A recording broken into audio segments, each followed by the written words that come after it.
softball tournament. Win, you remain in the fight for the NCAA tournament. Lose, your season ends. High stakes to kick off the highest stakes conference tournament in all of college softball. Welcome to the 2026 SEC softball tournament on the SEC network, presented by T-Mobile. 15 teams enter. 14 games in Oklahoma is the 1 seed again. For the last 5 national titles, they've set the single season home run record in Division I. UCLA has tied them. Kendall Wells won off the all-time record, with Katie Stewart having a fabulous year for Texas, the defending champs. They're 2 of the 4 double-bye teams. Alabama, the big surprise in the league, is with them after being picked 9th in the SEC, top to bottom. Dominant once more, with 10 teams in the RPI top 20. The top 4 seeds, including the Florida Gators, 4 national title winners, will all play Thursday. Second round tomorrow, but 3 first-round games today. And we kick it off with the Tigers and the Tigers. Great to be with you from Lexington, Kentucky. John Kropp Stadium hosting the SEC tournament for the first time. Kevin Brown and Amanda Scarborough. The hardest trophy to win in college softball is, of course, the Women's College World Series. This is probably second. Yeah, this tournament is so difficult to win, and I feel like we had a ton of different winners over the course of the last few years, and this is going to be the best SEC tournament yet. I don't know if you feel it. I just feel it in my bones. I mean, this year, top to bottom, all over the country, has been an offensive explosion, so you don't know what's going to happen at this SEC tournament. We have some good pitchers, of course, sprinkled in here, but the offensive explosion has been absolutely wild, so much firepower. And to make things a little bit more interesting, teams are actually playing to get into the NCAA tournament, something that we don't see here very often, but 3 teams that we'll see here today have to win, or as you mentioned, go home. You have to have a 500 or above record to be able to make into the NCAA tournament. Missouri, Auburn, and Kentucky all fighting for spots in the tourney. Yeah, you have to be 500, and that's what Missouri is, so they must win this game. That would guarantee them a 500 or winning record coming out of here. For Auburn and Kentucky, the stakes are a little more dire. The Tigers and the Wildcats must win 3, have to make it all the way to the semifinal round to be eligible for the NCAA tournament. Here is the starting lineup for the Auburn Tigers, a very young team that is the 14 seed here in Lexington, and Alyssa Hastings, their star, the shortstop, hitting .370 in the number 2 spot for co-head coaches Chris and Kate Malveaux. Sierra Harrison gets the start, had a curtain call in her regular season home finale at Missouri, a Missouri kid who means so much to this program, and will try to pitch them, Amanda, back into the tournament after an absence last year. Yeah, hard to believe that Sierra Harrison is a senior already. It feels like just yesterday she was a freshman. She's going to bring it in the upper 60s. She likes to throw her rise ball and her curve ball. Both she can work on both sides of the plate, and she will mix a changeup. That changeup has gotten better over the course of her career. We asked Larissa Anderson, the head coach of Missouri, who are you going to start in this must-win game? And she said, without hesitation, Sierra Harrison. We asked why. She said, because we have to win. Larissa Anderson, a wonderful job at Missouri, made the NCAA tournament in 5 of her 6 seasons with a tournament, but the Tigers missed out last year. A very disappointing season and a step back. But Missouri has battled back from 9 games under 500 earlier in the year to get just 1 win away. And there is Chris Malveaux, and he and his wife Kate, the co-head coaches in their second year, who took a big step in their career under Larissa Anderson when they were assistants at Missouri from 2019 to 2021. So 3 games today, moved up a little bit earlier today because of the threat of weather later. 14 games in 5 days. 1 champion, we think, to be crowned at the end. Remember last year the title game was rained down Oklahoma, and A&M shared it. Hopefully Mother Nature will cooperate here in Lexington. Here we go. The first pitch of the 2026 SEC softball tournament is a strike thrown at 11:04 a.m. here in Lexington, Kentucky, and it's a strike to Auburn's best hitter at getting on base, Kylie Shaw. Steve Gould has the balls and strikes in game 1, with Marty Abzetian down at first and Cam Ellison, the umpire, at third.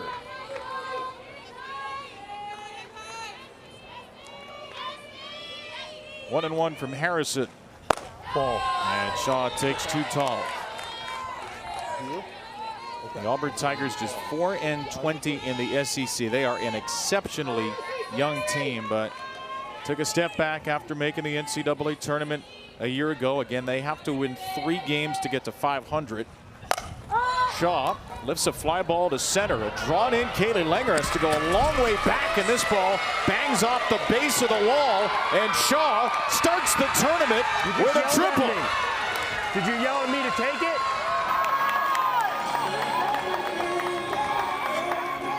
And Kaylee Langer in center field was playing Shaw, who's more of a short gamer, but has worked on swinging away this year.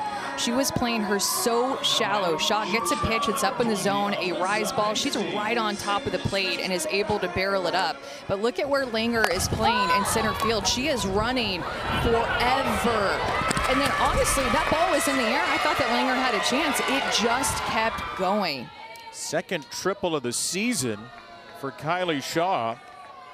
And what a start to the tournament for an Auburn team that is in legitimate, genuine must-win mode. Brings up Alyssa Hastings, their best hitter. And Hastings goes after the first pitch out to left field, and Lenny Ramsey, the freshman, loads up for a throw home, and it's a perfect one as Shaw is held at third. Wise decision by the third base coach, Kate Malveaux, and a big first out for Harrison. Yeah, you know that Auburn is going to respect this Missouri defense. The Missouri defense in terms of fielding percentage, best in the SEC, one of the best in the country. So outfield, infield, behind the plate, this defense is solid. Senior Michaela Walker, number 3 hitter for Auburn. Harrison zips in strike 1. Walker, a transfer from LSU, barely played in her first 3 seasons there, then exploded onto the scene. 8 home runs in the month of February for Auburn, but only 3 since. And in the season series against Missouri, Walker was 0 for 8. She did have an RBI and she did walk. Well, it was mostly held in check by Harrison, Marissa McCann, and Tiger pitching.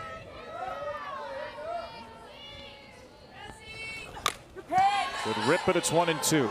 With Michaela Walker coming over from LSU, as you mentioned, Chris Malveaux said that he actually recruited her in high school, watched her a lot, and talked to the coaches at LSU, and they had nothing but good things to say about her. They needed athletes, and this is an athlete that can run, competitive, really strong, and some playing time here.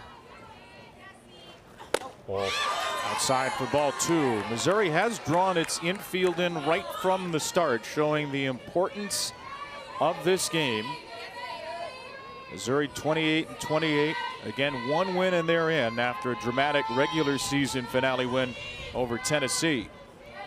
Shaw at third at 2-2 is too tall.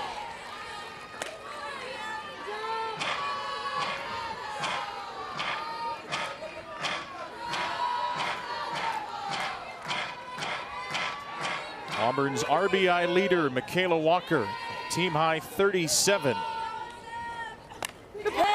Swings away, and we'll see another payoff. Yeah, you know that Walker's going to have to deal with this rise ball that Sierra Harrison is continuing to bring. Great adjustment by Harrison on the pitch that Walker took. That was way high at her eyes to bring that pitch down to make it enticing for her to swing at to try to jam her up. Another 3-2. That's up and away. Walker battles her way onto first. A 1-out walk, and Auburn has runners at the corners for Annalee Adams. Number 14, Annalee Adams. Talked to Chris Malveaux yesterday about Walker and Adams, his 3 and 4 hitters who have struggled down the stretch. Adams just 1 for 9 at LSU over the weekend. He said, discipline is the big thing. Particularly with those two, wanted to key in on what they're swinging at. So he'll be thrilled then that Walker waited out Harrison for a walk, and now see if Adams, the sophomore, can bring in the game's first run. Remember last year, Adams had a lot of clutch hits for Auburn. Check swing, this ball rolls to first. Abby Hay will go to the plate and get the out on Shaw there. Confident decision by the junior Hay, who cuts down the potential opening run. Missouri's defense going to be so key in this game. Abby Hay knew exactly what she wanted to do with it. Great throw, perfect tag, beat Shaw by a long way. Abrascato able to put the tag on her. She tried to move around, but she was just dead out at home.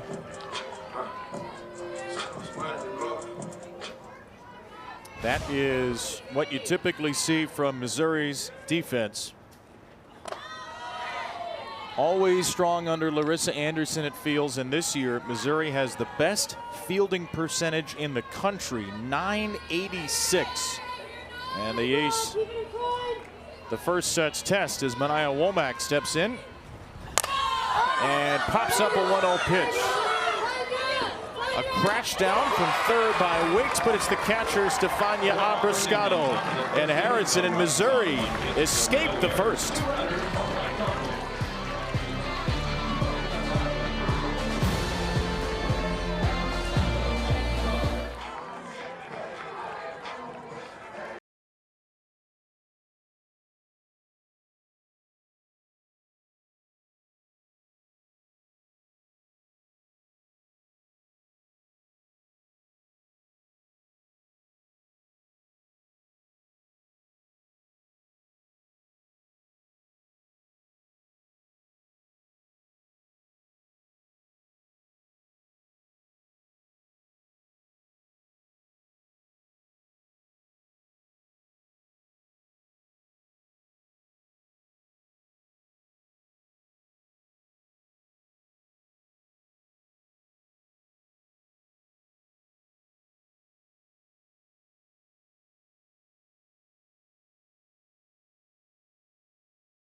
SEC Softball Tournament on the SEC Network is presented by T-Mobile, America's best network. The Missouri Tigers, the 11th seed in the SEC tournament.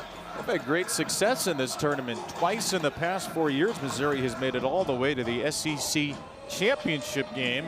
They're just trying to win today and become NCAA tournament eligible. They've got a great freshman in the number 3 spot, Abby Carr, followed by a terrific junior in Abby Hay. Mizzou at 28-28, a sweep of Auburn in the regular season series. Scored 3, 6, and 6 runs in those games against the Tigers, and it's an all Harrison matchup in the circle. Sophomore Ella Harrison for the Auburn Tigers. Ball. The first pitch wide to Addie Waits. That's a big pickup for Auburn in the transfer portal to get Ella Harrison from Rutgers, really young, has really good stuff. They're excited about her future and working with the pitching coach at Auburn, Riker Chasen.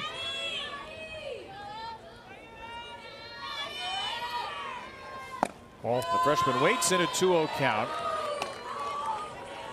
Missouri starts 5 freshmen, and all 5 hit in the top 7 in the lineup. There's only 1 senior position player started. It's the 9-hitter, Kaylee Lingers. This is an awfully young team that Larissa Anderson's put together. And a whole bunch of local players, including Waits, who's from Lee's Summit, Missouri, and was a record setter at Lee's Summit High School. I have to think that everybody's a little bit nervous going into this game with the season on the line. We just don't normally see games like this with both teams, seasons on the line at the SEC tournament, you know, and I'm just thinking about, you have all these freshmen from Missouri, on the other side for Auburn, a lot of new players to the SEC or players who haven't really played in the big game. Just a lot of inexperience on both sides for both teams with a game that means so much. Auburn starting 3 freshmen, Missouri the 5. And Abby Waits, true to her name, has a leadoff walk. Yeah, Elliott Harrison will throw in the mid to upper 60s. Vary her speed between her changeup at 54 and her drop ball at 68. She's going to split the zone vertically both with her rise ball and her drop ball. It has really good movement to it, but when you look at how she gets her outs, a large percentage are going to come via the ground ball. Push. Here's Stefania Abbruscato, junior catcher. Inside, that pops off the glove. The freshman Ava Ratliff. Ratliff has had some trouble handling Harrison this year. That is her 17th passed ball of the season, and it moves Waits into scoring position. I'm not sure if Ratliff is just thinking about that runner, took her eye off the ball, or it's just this late movement. I mean, Harrison really does have some good spin and some good movement that can be difficult to catch, to handle. And Ratliff has been the Auburn catcher pretty much all season. Kylie Brockman, an Arkansas transfer, out for the year with a hand injury. So Ratliff started every game since February 19th, thrown right into the SEC fire. 2-0 is a little high, took something off, and it's 3-0 for Abbruscato. Missouri's having some quality at bats already, just taking some close pitches and putting pressure on Harrison to really come closer down in the zone and more on the plate. That's a strike at the knees. Abbruscato, the co-Missouri leader at 333. She and Abby Hay have the exact same number of hits, runs, at-bats, doubles, triples, and homers. The 2 and 4 hitters. And she takes a walk. So back-to-back free passes handed out by Harrison and waited out by Mizzou.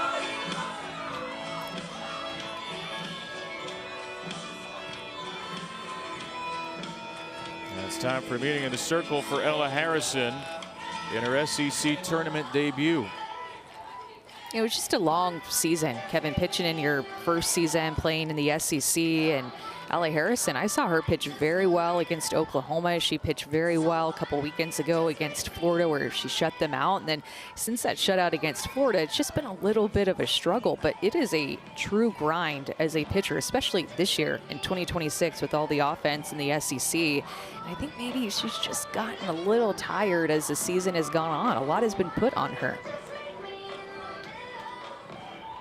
Riker Chasen out for the pitching visit. All right, so technically, what is the message here? Are you noticing anything in the pitches we've seen from Harrison, the first 2 batters? I would think that the message from Riker Chasen is trust your stuff. Throw strikes. Hey, I believe in you. You have really good stuff. Trust your stuff and throw strikes in this situation. Go at these hitters. A little more psychological than mechanical, maybe? Yeah, definitely. Ball 1 to Abby Carr. And Auburn's already got the bullpen going with Charlie Butler, who's thrown 20 games for them, 19 in relief. They have a just-in-case option as Harrison's walked the first 2 and falls behind the third hitter, Carr, 2-0.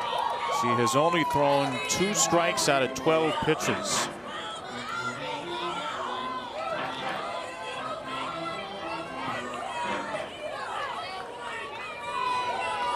Well, the best freshman in the country, Abby Carr. Swings away and drills the ball to left field. That will get over the glove of Shaw and bring in the first run of the game. Carr pulls up at second with a ringing double to put Missouri on the board.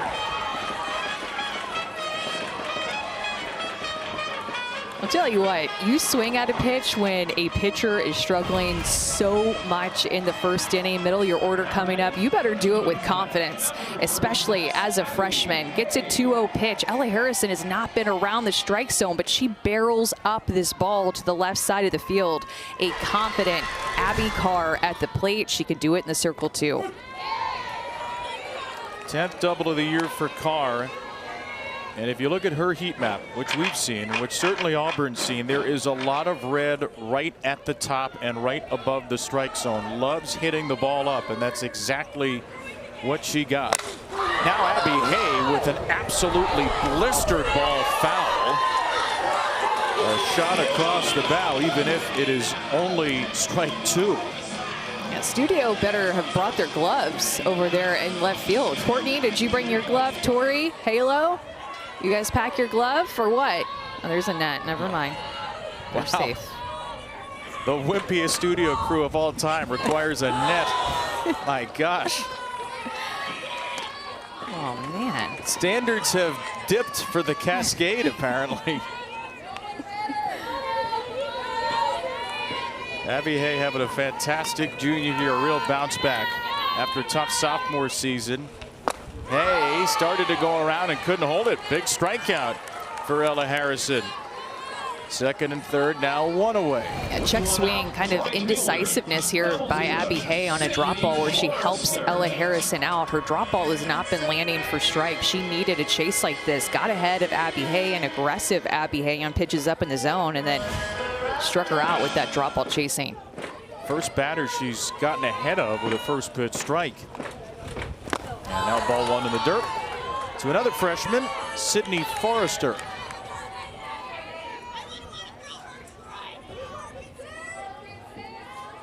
Forrester, the freshman from Miami, Oklahoma.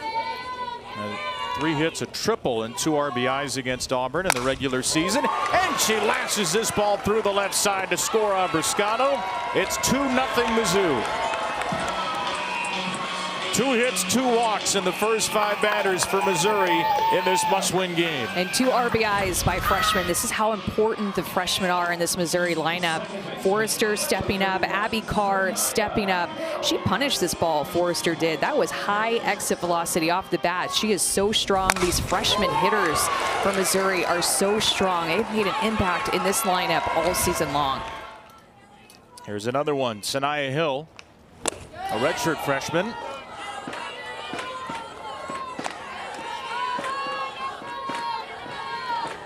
Hill did not have an at-bat in the regular season against Auburn. Was a pinch runner in all 3 games, but she's been on a tear in the last couple of weeks. Joined the starting lineup on April 22nd, hitting a team best .391 with 3 extra base hits since.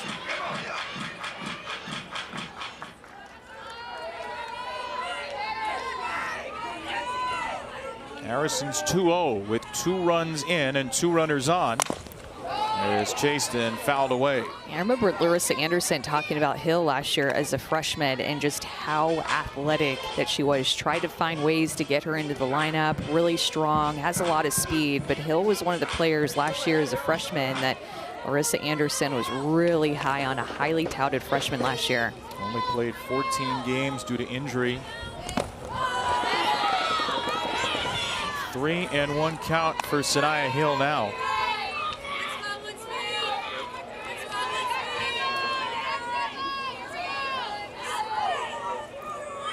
Two-thirds of Ella Harrison's pitches have been balls.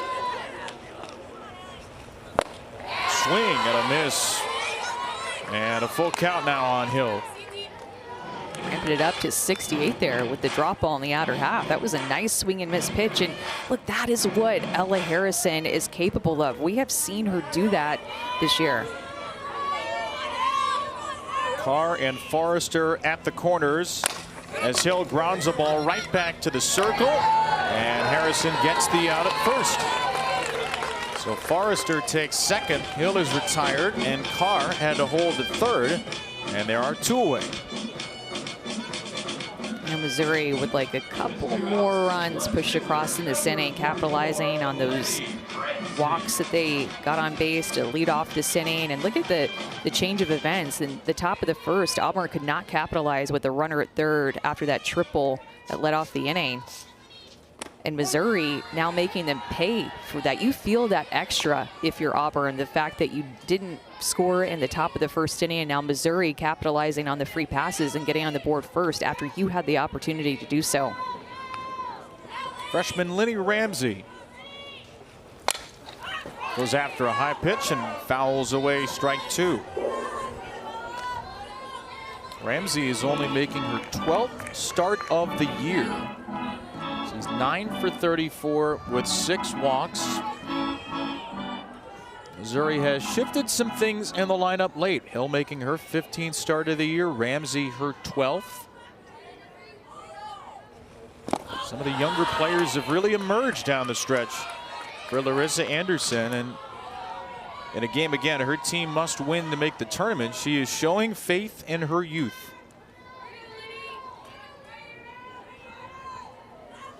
Harrison's 30th pitch of the first inning on the way. And it's a called strike 3. So Harrison gets out of a jam without further damage, but Missouri tallies the first 2.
Missouri Tigers lead 2-0. It was a huge last weekend of the regular season. This Missouri team was able to pick up a win against Tennessee to end their regular season on Saturday. They were excited to face one of the best pitchers in the country, Carlin Pickens, 3 days in a row. And Larissa Anderson told us it was the first time all year that her team came back from being down late in a game to ultimately win it. And that win was important to move this team to 500, 28-28, setting them up for an SEC tournament that could set them up to make it to the NCAA tournament. This is a Missouri team that's been told, keep it simple, be aggressive early in the count in the bottom of the zone. Good job of doing that so far, guys. Alyssa, wonderful stuff. Thank you. And it was an emotional day for Missouri. It was a comeback win against Tennessee. That doesn't happen all that often. Forget Missouri not having a comeback win Also, that late period this year. But to come back and beat a Tennessee team that brought Carlin Pickens in at the end of the game, that was a real eye-opener for Larissa Anderson, for her players. Tennessee had been 31-1 when scoring first this season. Destiny Rodriguez pops a 1-0 out of play. And it's a Tennessee team that looks like it's going to be one of the top seeds in the NCAA tournament this year. They have Carlin Pickens, who was just the #1 pick last night in the AUSL draft. And Larissa Anderson said when she came into the game, like, our dugout kind of tricked themselves. They celebrated. They said, okay, this is the mindset we want to have. We want to beat the best. And they went out and they took down Pickens. this Missouri team has had their backs up against the wall for 2 months now. I had them in their first SEC series against Florida, and even then it felt like, man, we've got to win. Man, we've got to win. So for 2 months, Missouri has understood completely what this pressure has felt like. And when you've watched Missouri, they have had moments of greatness. They have beaten some really good teams in SEC play, and then they've had moments where they haven't played great games. It's been a little bit of a roller coaster. I mean, they started out 7-16, so they had to dig their way out of that to create this 500 record that Abby Carr gave them against Carlin Pickens. That is one of the best pitchers in the country, a senior who's been there, done that. For a freshman to have that hit against her, win the game, unbelievable moment for Missouri. A win today, and they will surely be in the tournament, though they don't want this to be the end of their SEC run. As Rodriguez takes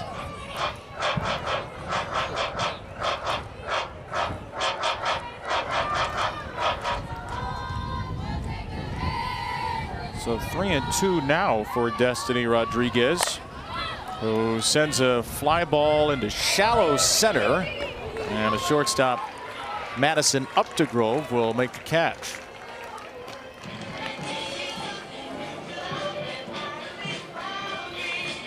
With one out, third baseman, number 22, Haven Roebuck.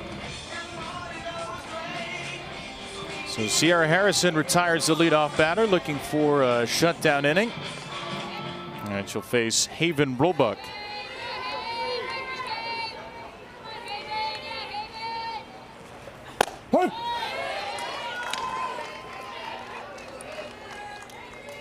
Roebuck, the first of 3 straight freshmen at the bottom of the Auburn lineup out of Winterville, North Carolina. Had an eye-opening game in Auburn's first game this year at Oklahoma in that series. 3 for 3, homered twice, drove in 4. That was on March 13th. But she has not homered in the nearly 2 months since. And she strikes out swinging, the first K of the day for Sierra Harrison. Yeah, Sierra Harrison was able to expand the zone with her curveball, got ahead, worked from ahead, and then able to throw this curveball a ball or two off the plate. Great location for Harrison for a quick second out after a good AB to lead off the inning by Rodriguez.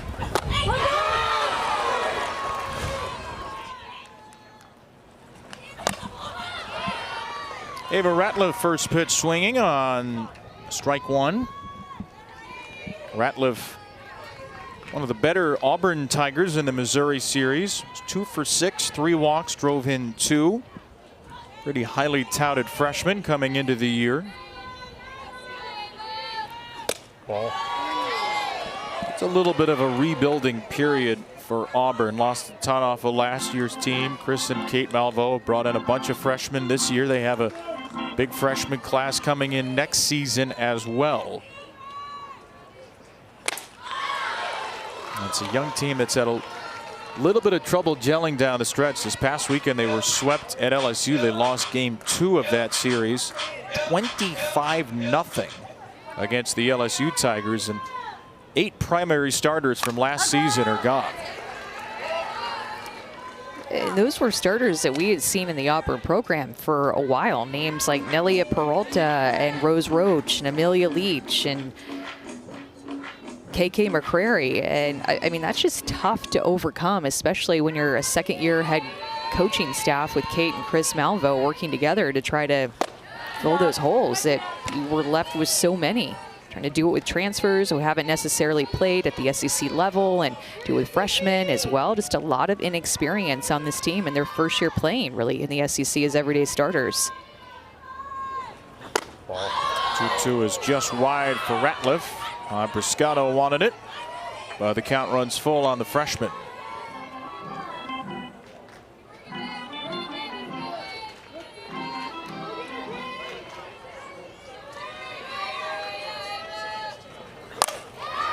(3-2) is driven to center, and a nice running catch by Kaylee Langer ends a shutdown 1-2-3 inning for Sierra Harrison.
SEC softball tournament on the SEC Network, presented by T-Mobile. This used to be just a play-in game day. Now it's a supersized SEC with Oklahoma and Texas coming into the league last year. So we've got 3 day one games: Mississippi State and Kentucky, then South Carolina and Ole Miss. And you see Texas A&M awaits the winner of this game. How good is this league? Arkansas is the 7 seed with the #1 RPI in the country. How does that happen? Wild. It just means more indeed. Madison Updegrove, after a long first inning for Ella Harrison, leads off in the second and fouls her first pitch away. I like the way that Ella Harrison rebounded after a tough start to the first inning with a couple of walks, followed up by an Abby Carr double. She started to settle in. Her drop ball started to work for her better to be able to locate it for a strike and command that pitch, something that was missing early on. A little off-speed pitch there, too. I like the way that she's able to change speed. So she'll throw 68 as her hardest speed, and then 61 with a little rise ball, curveball type spin, and then drop it down to 54 for her changeup. Off speed again and pounded into the ground. A little harder that time, should say. Updegrove, Columbia native. Right down the road to Missouri, and a very Missouri-heavy team. Ramsey, Updegrove, Langer, the 7, 8, 9 hitters. Waits, the leadoff hitter. Carr, Hay, the 3 and 4 hitters, all from the state of Missouri. A lot of great softball there, and Larissa Anderson has made it a point to recruit her home state and keep Missouri kids in Missouri. 1-2. Ball. Good take. Missouri is having some really good takes against Ella Harrison, just not making it easy on her whatsoever. They look very confident, too. It's almost like they know what they're looking for, what's coming out of the hand, to be able to make sure it's going to be a little bit in, see if it's going to be a little bit up. A lot of confident takes throughout. Updegrove down the right field line, and that ball lands foul. Now, they did see Ella Harrison in 2 starts in the regular season. 10 innings, Harrison allowed 5 earned runs, 8 hits, walked 2, struck out 10. So pitched fairly well, 3.50 ERA. But Missouri's getting a 3rd look at her this year. 7th pitch to Updegrove is squeezed right to the inside edge for strike 3. And the 3rd strikeout for Ella Harrison. And that's this rise ball. When she throws her rise ball, it's only at about 60 to 61. It finally finds the inside corner. Great location for it. Back-to-back looking strikeouts for Ella Harrison. Kaylee Langer down in the 9 spot. Awkward spin off the bat there. It's fumbled by Harrison, but she has time to recover and pick up another out. That's 4 straight retired after 4 of the first 5 Missouri hitters had reached.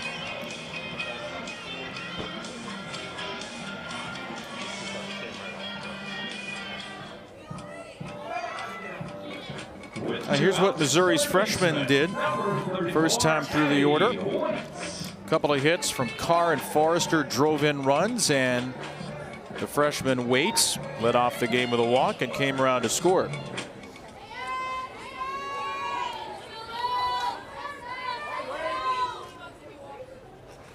Something you're seeing so much more often, too, is these left-handed hitters just getting right on top of the plate. I saw it in my Texas Tech versus Baylor game in Lubbock against Nyjah Kennedy. Look at where Addie Waits is. Her back foot right on the line, just trying to take away the inside corner completely. I mean, both of her toes when she strides in are on the line. She's trying to get to that outside corner, make it difficult for Harrison to throw it inside to her, knowing that Harrison likely likes to throw to lefties on her arm side, so outside to lefties, right on top of the plate. Harrison goes inside and jams her. The cat and mouse game won by the Auburn Tiger. A 1-2-3 for Ella Harrison.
Carolina Blaze select pitcher Carlin Pickens from the University of Tennessee.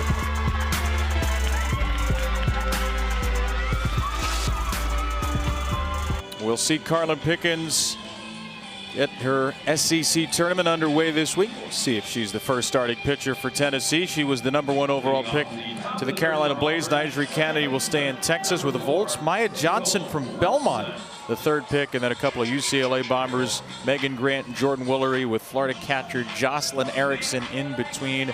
Star-studded group, Amanda, for the AUSL, which returns in June with a couple of new teams and some new faces that college fans are going to love to see continue their softball careers. Yeah, I talked to Carlin Pickens a couple of weeks ago in anticipation of the draft. I was like, is there a team, that you're looking forward to, hoping that drafts you? And of course she said Blaze, because she's from North Carolina, and the Blaze is they're going to be located in Durham, North Carolina, so staying close to home. But I love that reaction. #1 overall pick, Carlin Pickens.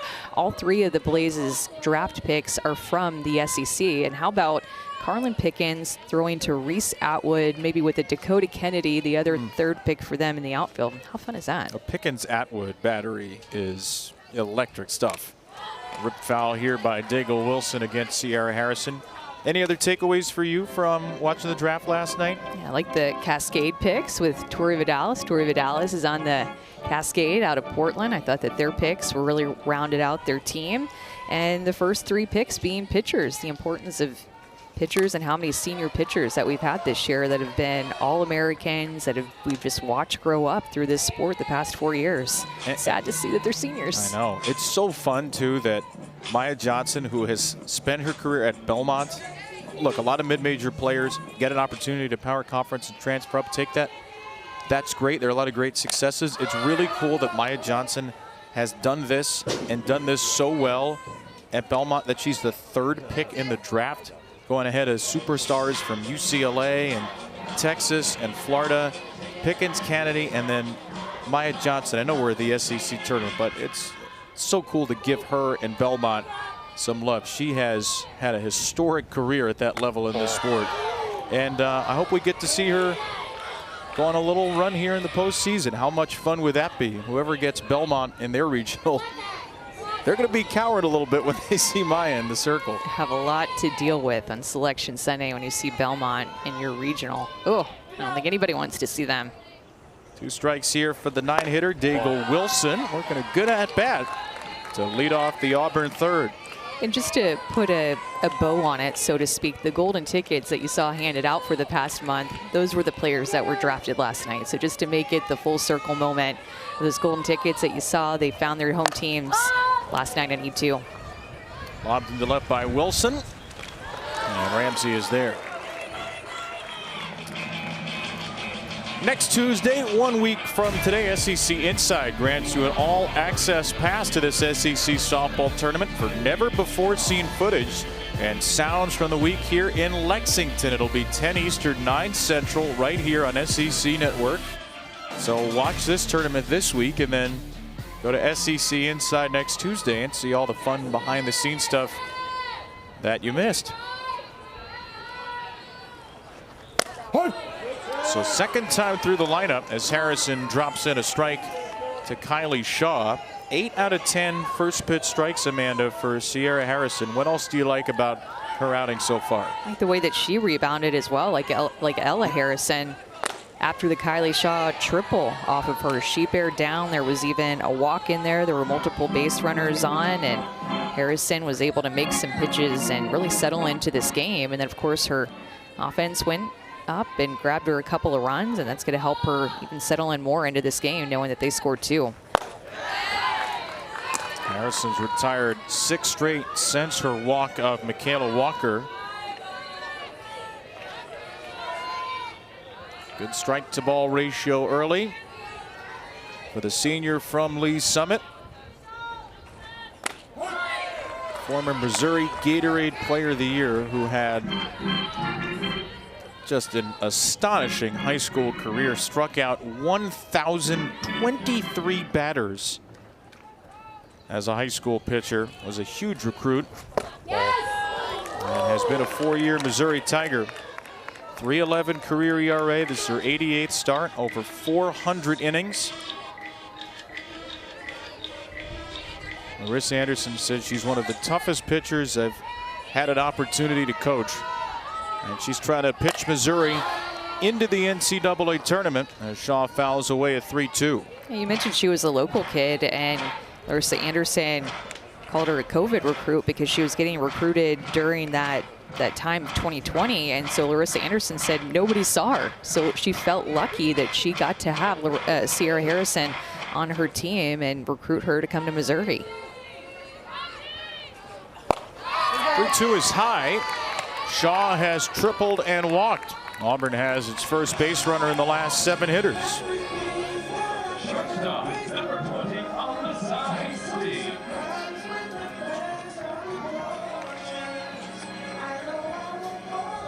There's the Tiger 2-hitter Alyssa Hastings, who flied out to left on the first pitch she saw.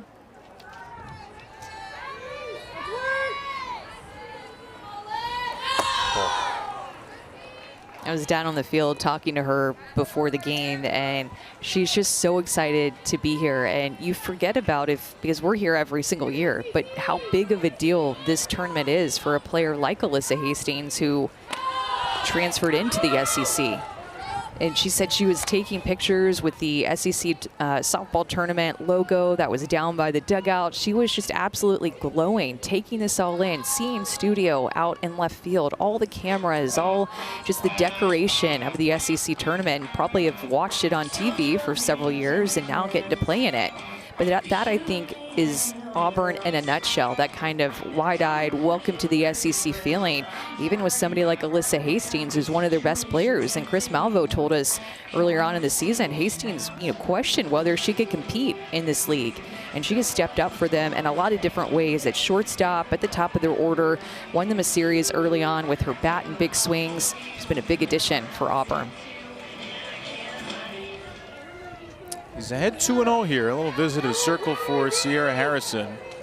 For Hastings, who transferred up from Lipscomb. Well, last year was playing on a Lipscomb team that went 25-30 in the A-Sun and moves all the way up to the SEC. Had .413 a year ago with Lipscomb and is hitting .370 this year. And Hastings slams one out of play for strike 2. Chris Malvo called her sweet, quiet kid, and he said she plays big though.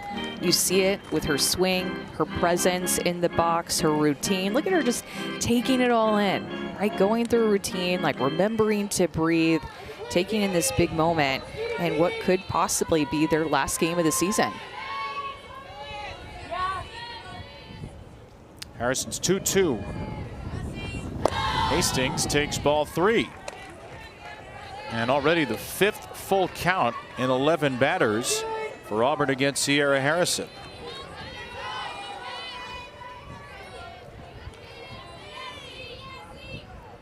Shaw, Auburn's leading base stealer, not running from first on a ground ball to Hay, but decides to take the sure thing at first.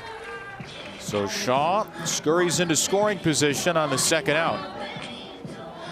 With 2 outs, right fielder, number 27, Michaela Walker.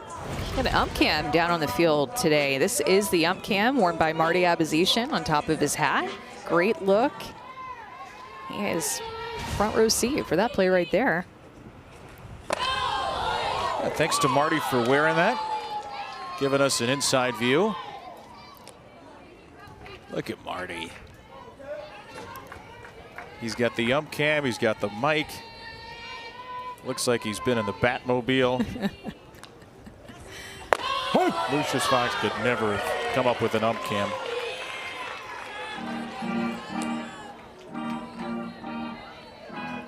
(0-2) for Walker, who walked her first time.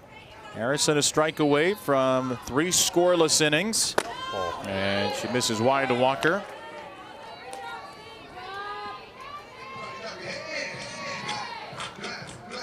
Team leading 37 RBIs for Michaela. A team high 19 of those have come with 2 outs. Just a little off the plate, and it's 2-2. Auburn having some good at bats. The second time through, really putting pressure on Sierra Harrison to make some pitches here. Harrison's gotten to 2 strikes on 7 batters in a row now. Only 1 strikeout, but she's retired 4. And this ball lifted to shallow right in foul ground and caught by a sliding Forrester, who hangs on for the final out of the inning.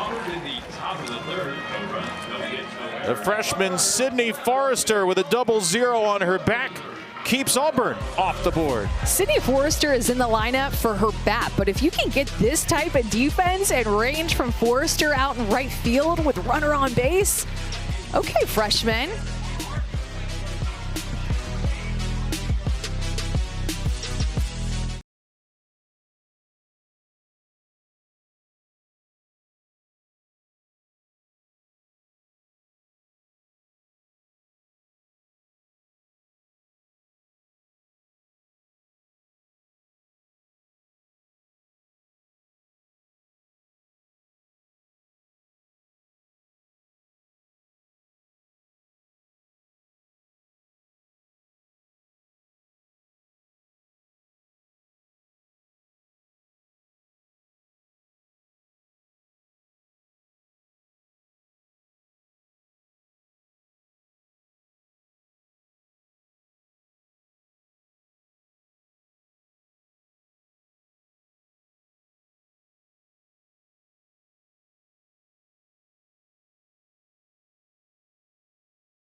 Hello, we're at the place west of us, and we're doing the popcorn reveal.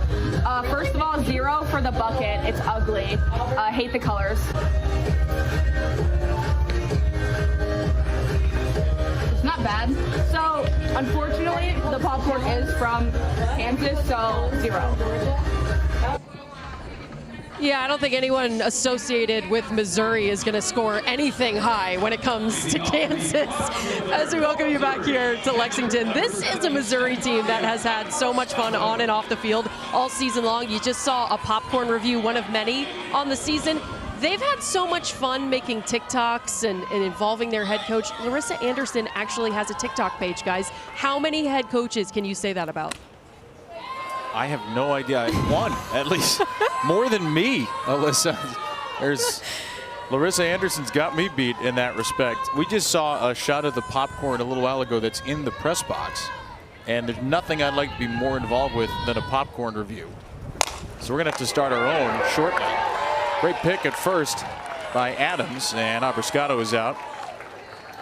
I mean, does anything look better? With one out, designated player. I like some popcorn. Okay. All right, you're removed from this conversation. But next to Best snack in the world. Number one snack in the world. Alyssa brings travel shampoo bottles and fills it with the popcorn butter. I'm not that dedicated like her or like you. So, I mean, I like popcorn, but compared to you guys, I'm a nobody. I thought I was a popcorn fiend, yeah, until we found out what Alyssa did.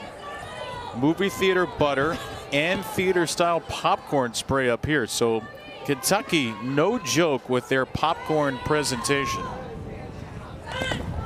And everybody knows a little movie theater butter is the best way to enjoy popcorn.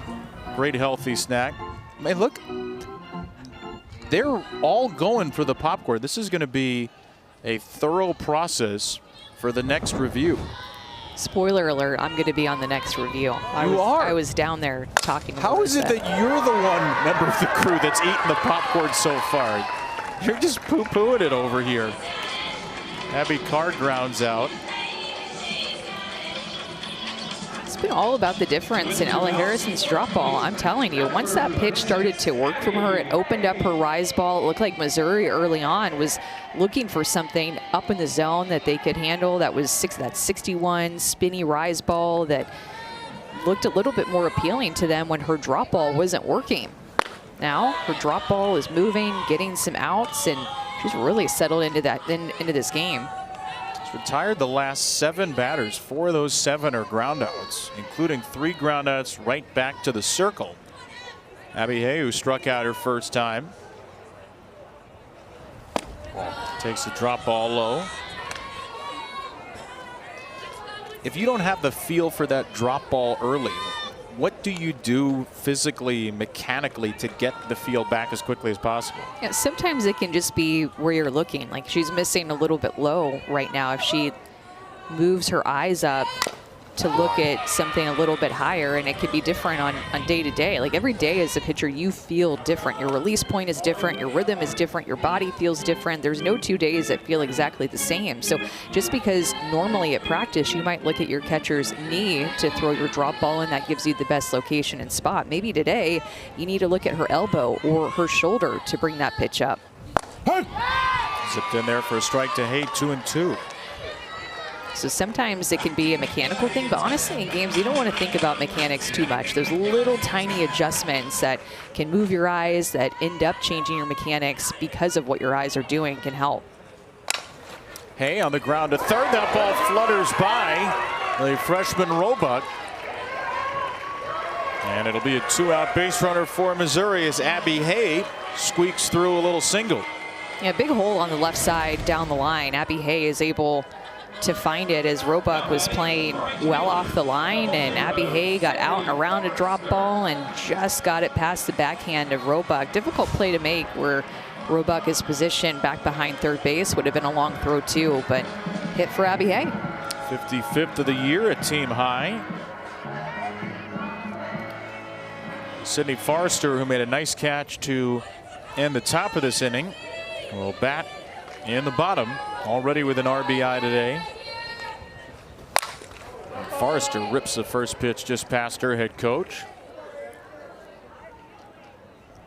She's smiling a little bit. This team really does have a lot of fun with Larissa Anderson. And when she was talking about Sid Forrester, she called her a natural leader. She stays within herself really well. She's constantly working on her timing and thinking the game, and can have intelligent hitting conversations with the freshmen. Off time there, just tripped up by that changeup that hopefully will start working for Harrison as well to get that in the mix.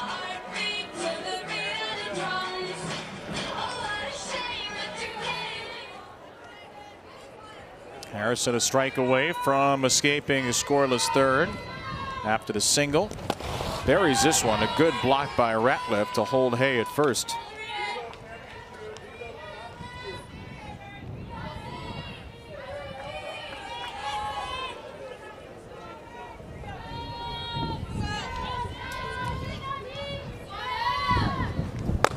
Forrester takes a call, third strike.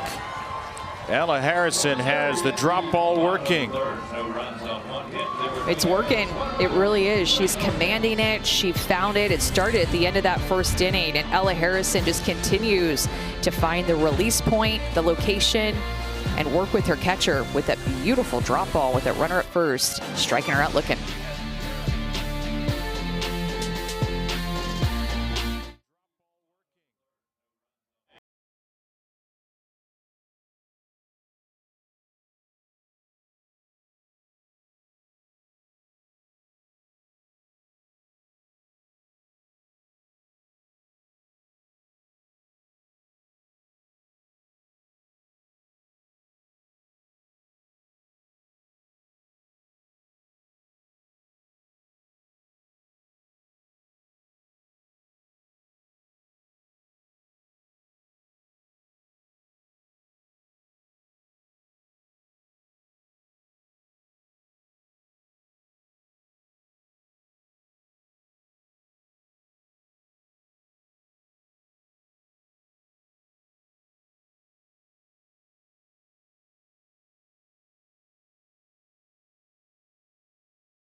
SEC softball tournament on the SEC network presented by T-Mobile. Here with Auburn head coach Kate Malveaux. Coach, what have you told your team to settle into this game?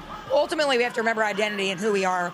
And who we are is gritty and super in attack mode, and we know what we want, we go get it. And so we're seeing some of us do it. We're seeing others of us start to figure it out. Ella Harrison's done a really good job of settling in that regard and knowing who she is and attacking that. So that's what we ultimately all have to do, 1 through 9. Offensively, you've had some opportunities out there. How do you bring some runs across? You don't wait. Like when you know that there's going to be pitches that are there, and again, the farther you get behind the count, then obviously she's in more control than we are. And so the thing is we know what we have to attack. If we wait for those opportunities to come, they're going to take advantage of us. We need to start taking advantage of them. So we're going to start attacking. Thanks, Coach. Thanks, War Eagle. Kate Malveaux, she and her husband Chris, assistants at Missouri and Tennessee before taking the Auburn job. And Kate's pitcher, Ella Harrison, has held steady after a tough start to the game. Back-to-back scoreless innings, and Auburn's going to have the middle of its lineup up here against Sierra Harrison. Down 2-0, game that both teams must win. If Missouri wins, they clinch at least a 500 record.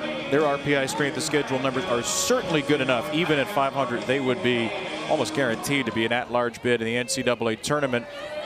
Auburn's 2 under 500, which means they need to win 3 games this week, make a run all the way to the semis from the 14th seed to keep their postseason alive.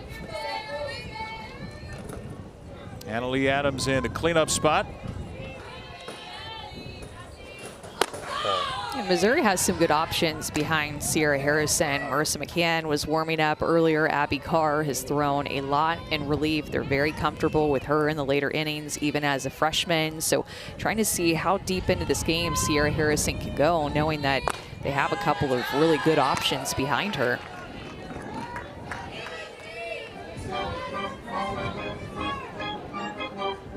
You expect once she gets twice through the order, maybe then it's mix and match time for Larissa Anderson? Yeah, see how this inning goes. Try to make it 2 times through. Off the end of the bat, that ball will drop in for an Adams hit. So Annalie Adams, who was just 1 for 8 with a walk in the series against Missouri in the regular season, has a leadoff single. Annalie Adams attacking this curveball, something that Kate Malveaux was talking about, going with that pitch, hit a little bit off the end of her bat, but that'll be a leadoff single and a much needed leadoff runner on board for Auburn. Second time Auburn gets a leadoff runner on, and the Tigers will send out Georgia Lessman as a pinch runner. Now running for Auburn at first base, number 5, Georgia Lessman.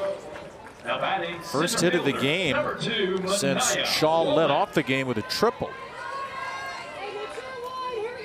And Manaea Womack, the tying run here with nobody out in the 4th inning. You know, one thing to think about with Sierra Harrison, her go-to pitches are her rise ball and her curve ball. She'll mix in that changeup too, but Sierra Harrison is only 5'2", which is definitely on the shorter end for pitchers in our game. So when she throws her rise ball, it helps her because she gets to start her rise ball at a lower level than somebody who is 6 foot, 6'2". Naturally, just where their arms hang and where that release point is going to start, that rise ball is going to start at a higher level. So Sierra Harrison just 5'2" and throws in the upper 60s. Womack out to left field. Routine play for Ramsey and out number 1. And forget about her stature because of her presence and her confidence and the way that she's thrown for 4 years. But 5'2" is definitely a shorter pitcher. And I get a lot of messages from people thinking that you have to be 6 feet tall to be a Division I pitcher. And Sierra Harrison, among many others in the SEC and all across the country, prove those people wrong. You get messages from a lot of people who obviously don't know how tall you were and the success you had in your career. They must all think you're 5'9" or 6 feet. I mean, you probably had to go through some of the similar things Sierra Harrison did. A shorter pitcher, but able to mix your pitches, able to work at different planes, and that's what she's done very well today. And even Ella Harrison on the other side is 5'7", so she's not too close to 6 feet either. So a couple of smaller stature pitchers on both sides. Do you think that's changing? Like, do you think the quote-unquote stigma of shorter pitchers is changing in the game, or is there still that reputation? I think there's still that reputation. You think about Carlin Pickens and Nyjah Kennedy. They're taller pitchers. They're the All-Americans, the stars that get a lot of attention. Jordy Ball, not very tall. She's probably 5'7", 5'8". She could be in that mix as well. There's Ella Harrison.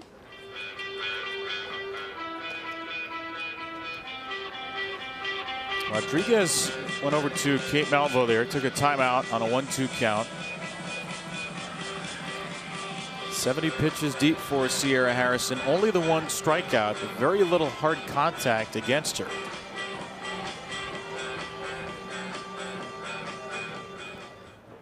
The senior Destiny Rodriguez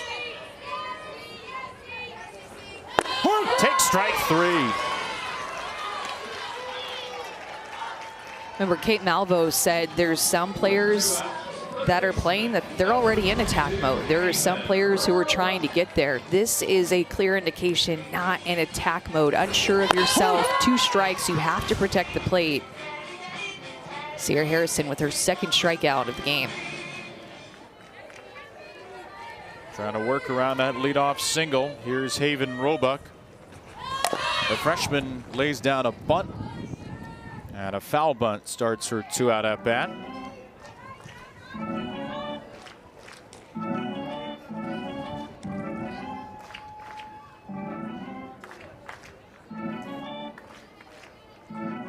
Harrison now 10 for 16 first pitch strikes, 2 walks, 2 strikeouts, 2 hits allowed.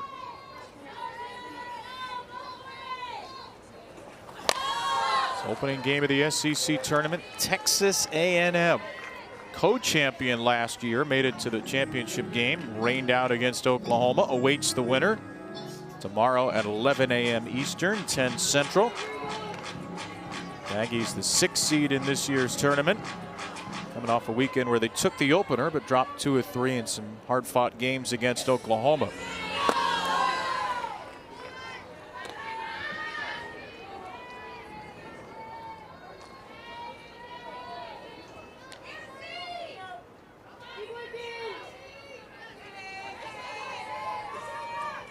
One-two.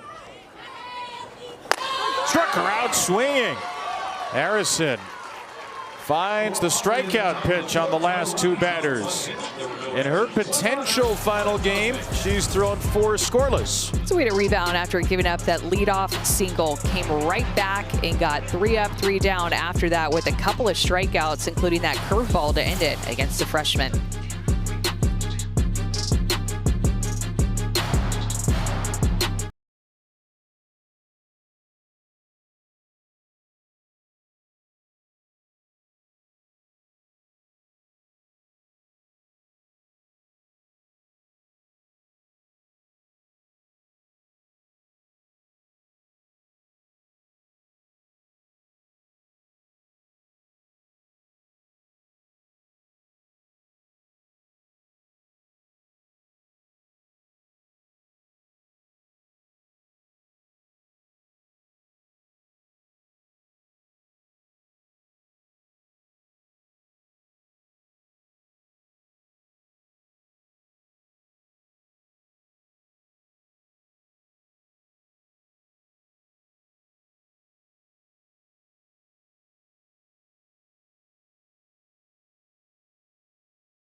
2026 SEC Softball Tournament on the SEC Network presented by T-Mobile. Here with Missouri head coach Larissa Anderson. Before we get into the fun stuff that you're holding, what do you make of the start of your team so far? I mean, it's great to get out early, absolutely, but I'd like to see us a couple more quality at-bats here, get some people on, get them over, get them in, but I think Harrison's throwing a great game right now.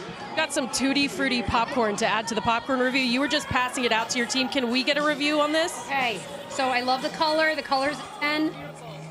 Oh. That's delicious. It's a 10 out of 10. I'm going to try some too. All right. I told the girls I was going to ask them, what's the rating? Easily my 10. Like, I'm hitting the golden buzzer. Give me where is it? Ow, golden buzzer. Hey, right here, right here. Oh my gosh. Thanks, coach. You got it.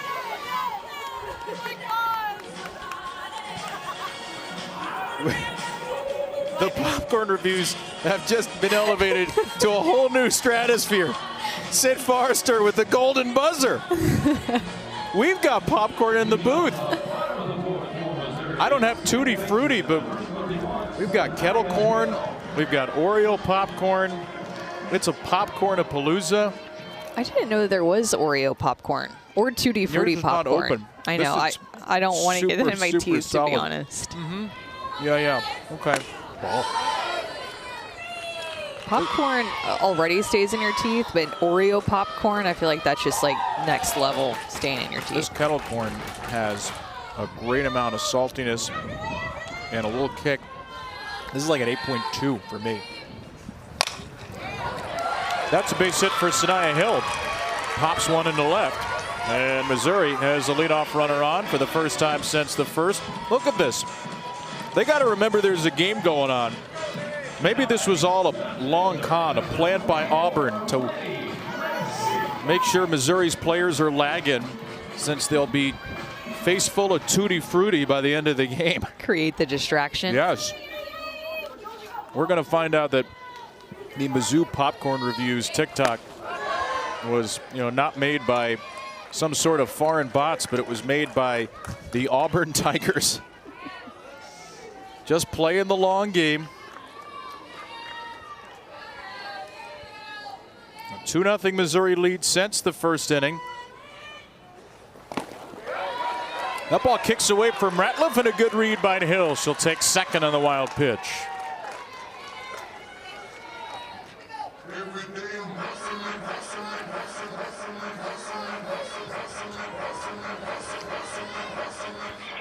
All jokes about the popcorn aside, it's pretty refreshing to see how loose Missouri is. When they lose, or if they lose, their season's done.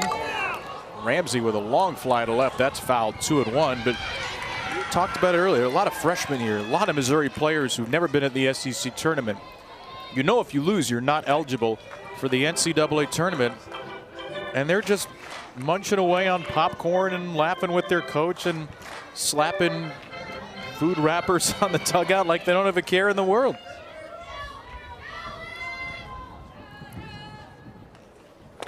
I don't know this for certain because it's not what they told us, but just from the outside looking in, maybe it was just something to continue to keep things loose, not just, here at the SEC tournament, but for the past couple of months. Reminder, Missouri has been playing with their backs against a wall for 2 months this season. A little tapper to third. And a good play made across the way by Roebuck, but Hill reads it well and takes third on the ground out. So Ramsey advances her. One freshman moves up another with only one away. Sometimes it's good to have that freshman blood on your team, that ignorance is bliss feeling of not really understanding or fully just encompassing what's at stake in a game like today or in the past couple of months if you're on the Missouri team. Marissa Anderson's going to make a substitution here.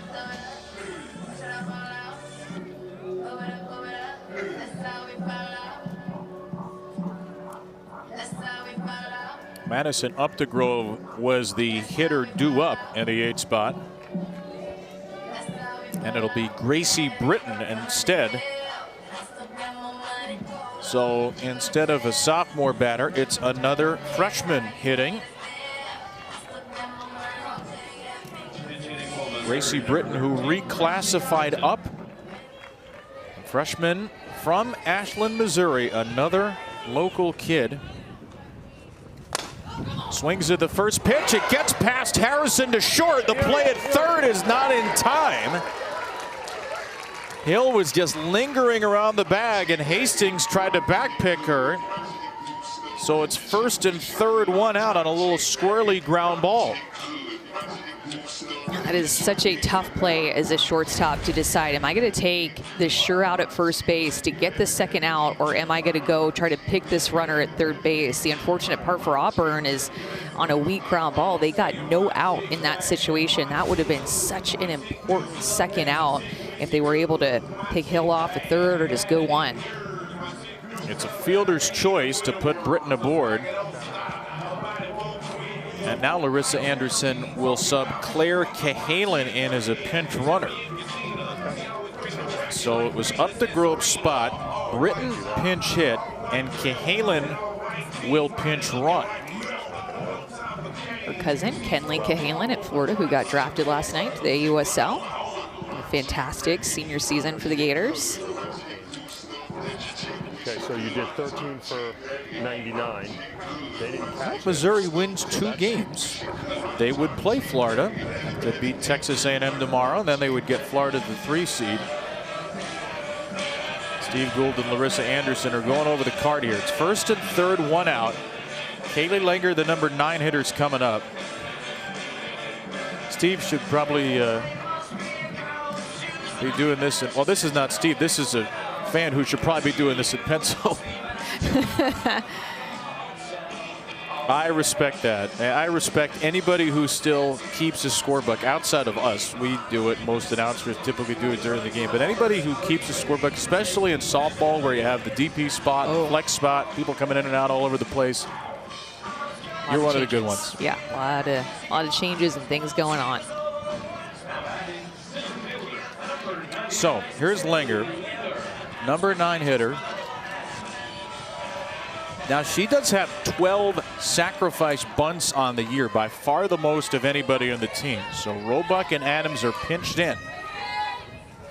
And Langer does square. Ball gets away. Okay, Halen moved up on the play. Langer did pull the bunt back, so it's ball 1, and it'll be a steal for Cahalan. Second and third, one out. A senior from Liberty, Missouri, a 3-year starter. Not squaring around. She takes strike 1. You mentioned earlier Sarah Harrison was a COVID commitment. So was Kaylee Langer. Had to commit virtually. Very loyal kid who barely played as a freshman and has started ever since. A bunch shown laid down foul. It's 1 and 2.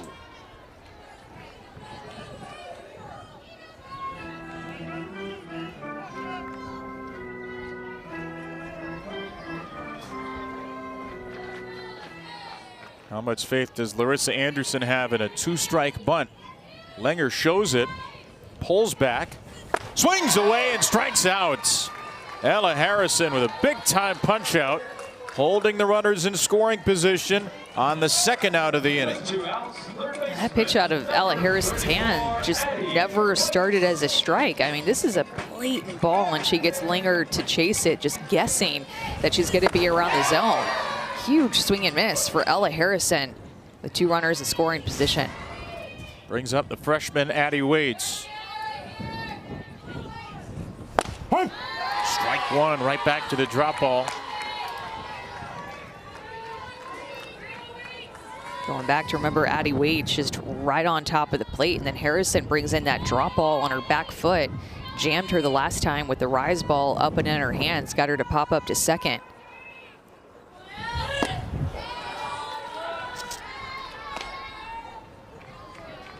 Waits in her last 11 games is just 3 for 38, but she has 12 walks in that span.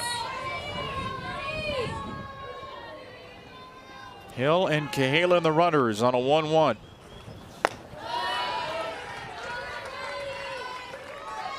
Addie Waits is now just 4 walks shy of the single season Missouri record. She has 42. Is tied for 5th in a season coming into the game. Here's a 2-1.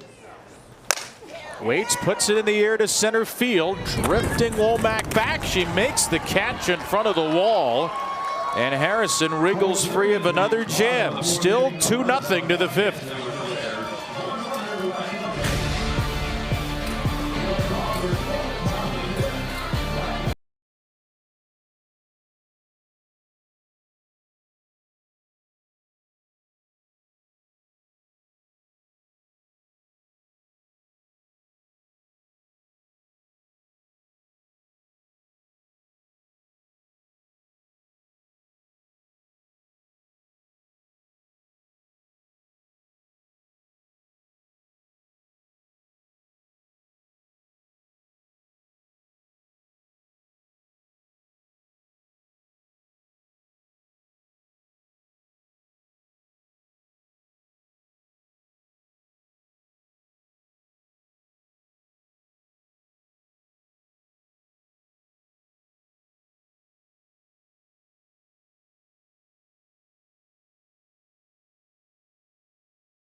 Once you pop, the fun don't stop here at the SEC tournament.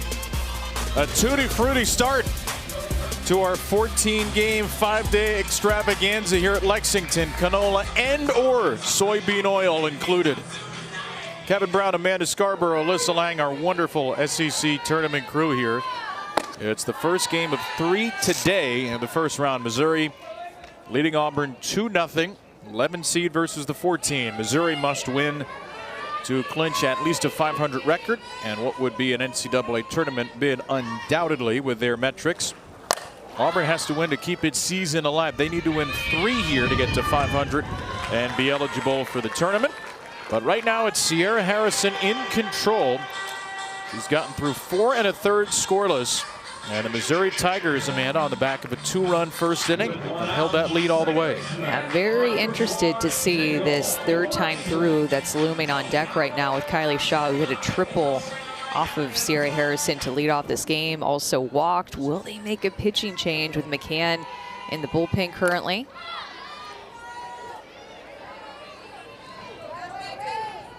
There is Marissa McCann, Missouri's #2 starter. Don't forget Abby Carr, their freshman, often comes in to close games as well. One thing I noticed when I was down on the field was there were so many Missouri support staff. Everybody's wearing white shirts down there. So down the line, you have a catcher in the bullpen, just of course all the players, all the entire staff. So I was down there, I'm like, Coach Anderson, it looks like you guys have a lot of people here. She said they have 45 people here for Missouri softball. 45. Things have changed since I played. I think we rolled with about 20 and like 15. We had a 14 or 15 person roster, you know, our trainer and our coaches and SID and D-Ops, and that was it. You probably had games where there weren't 45 combined between the 2 schools. True. Trying to get Missouri back to the NCAA tournament. They missed out last year. They had a great run going. They made 17 straight. Daigle Wilson. And a foul ground in Abby Hay. So Harrison is through the order twice. She's allowed only 2 hits, 2 walks. And she will face Kylie Shaw for a 3rd time. Marissa McCann has stopped throwing for the moment. She's a spectator along the bullpen fence. Shaw has reached base twice. Led off the game with a triple. Hard to believe when she made it to third to start the game that Auburn would be at this point in the game without a run. Harrison got a fly out, worked around a walk, a fielder's choice ground out, cut down Shaw at the plate, and a foul out got her out of the inning, and it's been pretty stress-free since. Only 2 base runners since the first inning. Shaw with a 1-out walk in the third made it to second. And then Adams, the number 4 hitter, who has one of those 2 hits, led off the fourth with a single. Well, you look at Auburn's numbers in SEC play offensively. Only 2 batters hit better than 217 in the league. Only 3 hit north of 190, and that lack of balance has hurt them this morning. Ball. Well, and you always worry a little bit with a pitcher like Sierra Harrison in the circle because she's more up in the zone with her rise ball, and throughout her career she's had a tendency to give up home runs because when you're a rise ball pitcher you're more up in the zone, and that just is kind of naturally what happens. Elevate to celebrate, right? So at any point Auburn can quickly be right back into this game with just one swing. They just have to have better at bats and get people on. This is not the swing. A little ground out to Hill. It's a 1-2-3 inning for Sierra Harrison.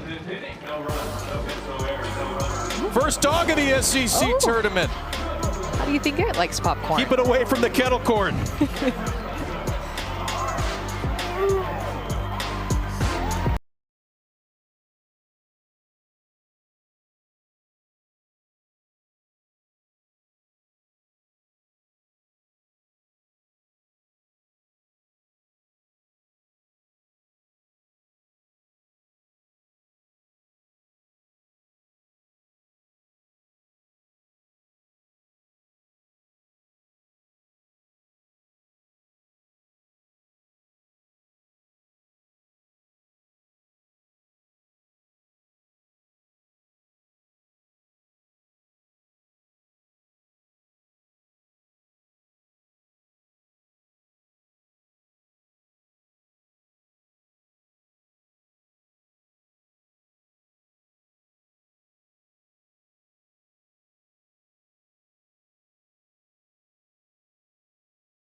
It's time to look at today's extra effort, brought to you by Regions Bank. This was the last game in the regular season for Missouri. Had to win it to get to 500. That Abby Carr hit tied the game, and an error would give the Tigers the lead, Amanda, as they took down Tennessee. And Carr came through again today. Well, how about her going to right field against Carlin Pickens for that game-winning RBI, and then to left field here in this game for what could be the game-winning run off of her bat back in the first inning. Remember, that was a scary swing that she had. Ella Harrison was really laboring in the circle, had walked a couple. I think she'd only thrown 2 strikes in the inning, and then Abby Carr came up and swung at a 2-0 pitch, and I think everybody kind of collectively held their breath, but she barreled it up for the first run of the game. Those 2 runs, the only 2 in the game, and now Missouri will see a new pitcher as freshman Charlie Butler takes over after 4 strong innings from Ella Harrison.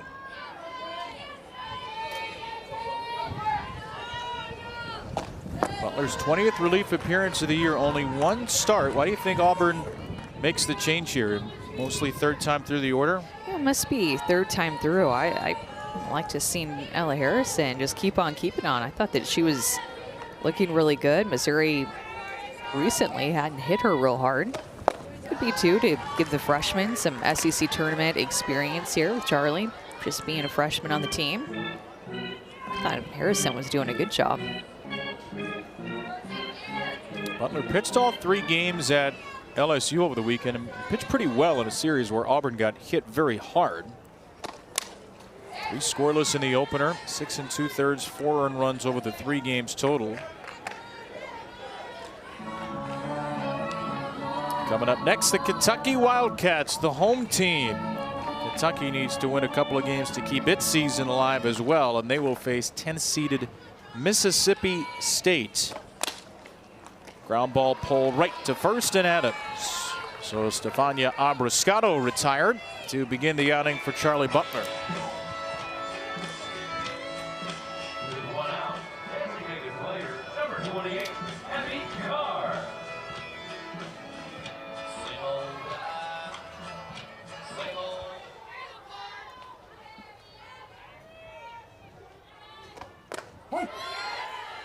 Abby Carr takes a strike.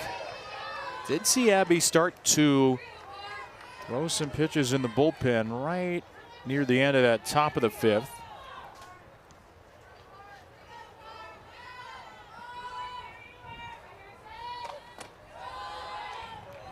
Freshman who is in the NFCA Freshman of the Year top 25 list. Was just an extraordinary high school player. Lafayette High School, coming out of Wildwood, Missouri. Gatorade State Player of the Year last year. 23-0 with a .24 ERA. This one's off the end of the bat to short. And a clean play by Hastings for out number 2.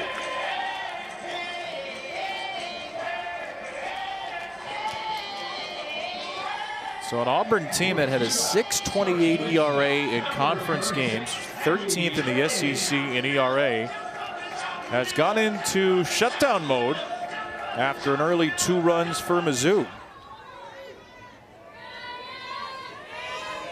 Abby Hay 1 for 2. Hey!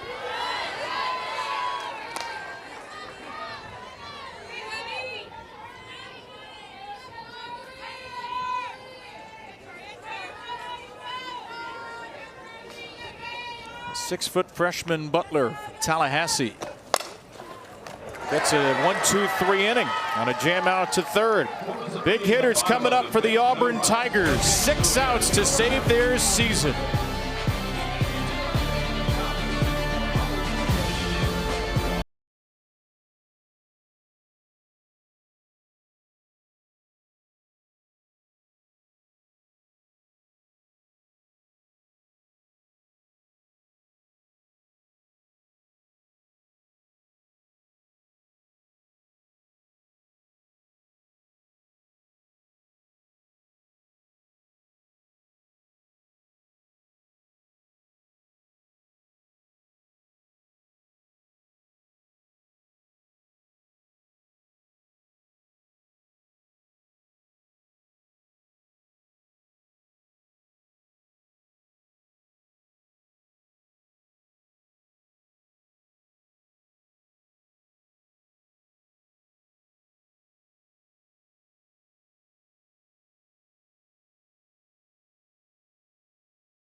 Well, Courtney, Haley, and Tori back with you. Coming up, we'll get you set for Mississippi State and Kentucky. But first, quick start for Mizzou. What are you seeing so far? Yeah, how about Abby Carr, the freshman, two-way player. She's been such a force on both sides of the ball today. Gets the RBI early in game 1. Yeah, and those runs that came across the score, 2 walks. So Missouri keeping their good eyes, plate discipline, going to be a key for them moving forward. Hey, Kevin, when you guys are done, Kevin, when you guys are done, we're gonna have Nadia Barbary, the third baseman from Mississippi State, join us in warm-ups. You know what you're thinking? You're thinking buttery, because you're thinking popcorn, Courtney. And you guys want some? We have 800,000 pieces still up here in the booth.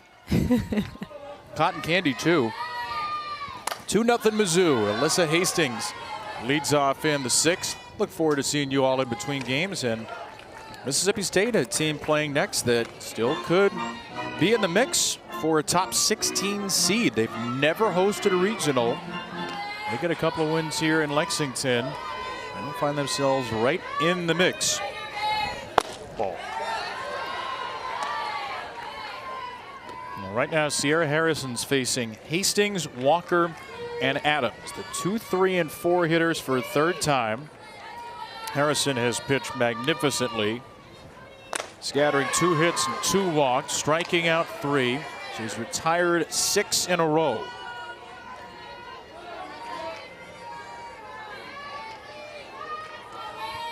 Almost 90 pitches into the game. She falls behind Hastings 3-1. Some big hitters coming up too. That home run power that we talked about is due up in this order. If Hastings could just find a way to get on and let Walker come to the plate, Adams and Womack, some big hitters. Hastings thought she fouled away.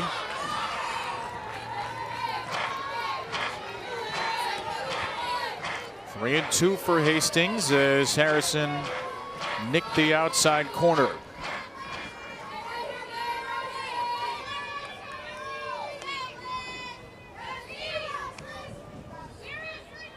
If you're Hastings, where are you looking here?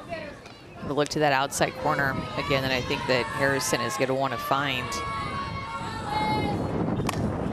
Move it up. That rise ball there.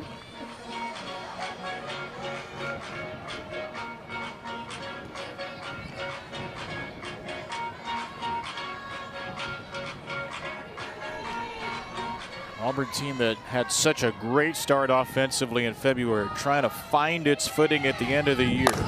Hastings skies one into left field. Ramsey drifts back and can't make the play. That ball just took off on her, and it's Auburn's second triple of the game.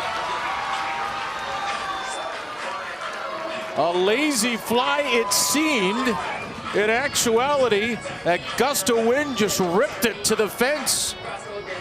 Big time. That gotten up into the jet stream. It looked like it was just going to be a lazy fly ball to left field, but it just kept going. And Ramsey kept her feet moving. You could hear the communication from her center fielder, Langer, go, go, go, go. You have room. And she did have room, but she felt that fence, and that ball just continued to move away from her. But she just did not play that well because of the wind. And how about Hastings? Last year when she was at Lipscomb, you mentioned that she hit .413. She had 23 doubles, 8 home runs, 40 RBIs. This is a big time player that Auburn got, leading off the top of the 6th inning with a triple.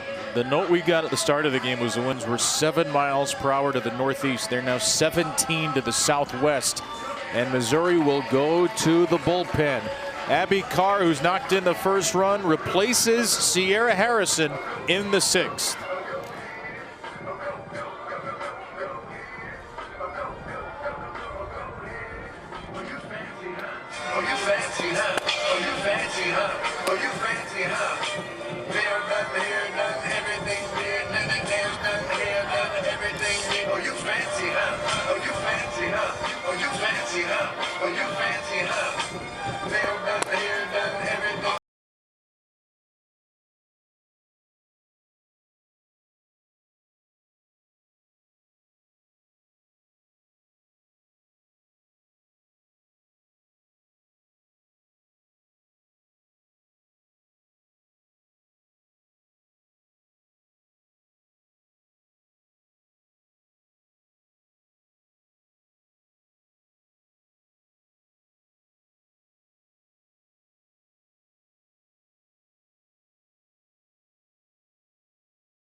Scoring position for Auburn. And when you go back to the preseason, Larissa Anderson told us a story about preseason practice. She put Abby Carr in a high pressure situation just to see how she'd do. Full count, bases loaded with the game on the line. She said, Abby, what pitch do you want to throw? She said, Abby looked at me and said, whatever you want, coach, with a smile. She said she has such a special confidence and demeanor that you've seen all season long. It's rare for a freshman. She's no stranger to coming in and slamming the door in important situations for Missouri, guys. Alyssa, it was made very clear by Larissa Anderson. She said, if the game is on the line, who do I want to have the ball? I want Abby Carr to have the ball. And Abby Carr has the ball after a leadoff triple by Alyssa Hastings, trying to get out of this jam and trying to pitch Missouri into NCAA tournament eligibility. mentioned that Abby Carr has ice in her veins. She has loved her in this position, even all the way back at the end of February, early March. They knew that they're going to be able to rely on Abby Carr in relief. When you look at her appearances, the 90% of them are in relief. She doesn't start that much. She is made and built for these moments, even as a freshman.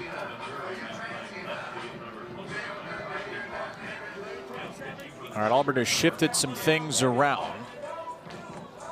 Hayden Sokolowski, Oklahoma State transfer, is the new left fielder.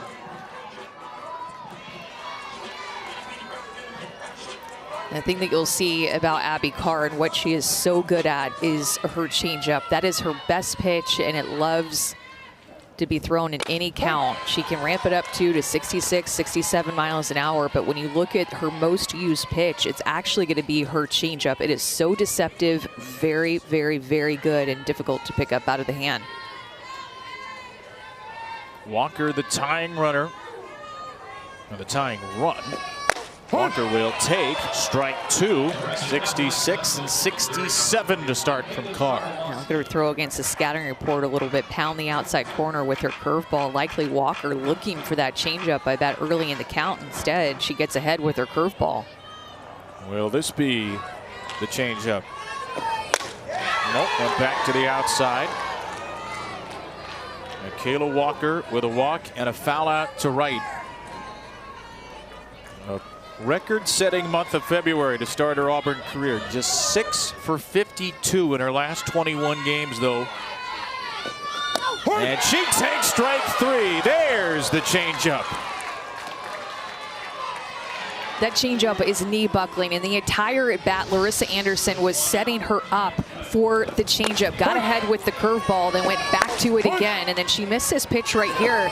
But that's okay, because here's my changeup. I'm going to get you on a 1-2 count. Froze her with a runner at third base. That changeup is the bread and butter. It's what she was trying to get to. Runner at third, one away. Right to the outside corner again for a strike on Annalie Adams. Adams punched a single into right field in the fourth, one of only 3 hits allowed by Sierra Harrison. 0-1 from Carr is in the dirt. Cleanly blocked by Abrascato.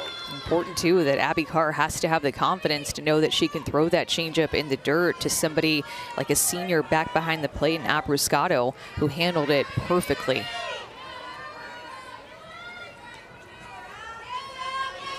Adams squares to bunt, and now Abrascato throws it into left field. Hastings will come in to score, and Auburn gets on the board on a mistake by the catcher, Abrascato. It was almost a huge mistake by Hastings, who somehow escapes the pickle on an airmail. Squeeze. She's going on the pitch. That is the call. That's what she's supposed to do. Just knowing that her teammate is supposed to be putting that bunt down, and she's likely going to score with her speed. But she misses it. The plate is blown up, and then Abrascato on the other side blows up the play that leads to an Auburn run. So a missed squeeze bunt by Adams, and then it's only the second error of the year against Abrascato. Remember, this is the team with the fewest errors in the country, and Missouri throws the ball away for an unearned run to get Auburn on the board. And now Adams strikes out swinging. And you can understand, based on the at-bats here, why the Malveaux wanted to try to get a squeeze bunt to get that run in, because Carr is shoving. Curveball, changeup, curveball, changeup. Curveball there to get the strikeout of Adams for the second out of the inning. And now another changeup, down to 49 to Mania Womack.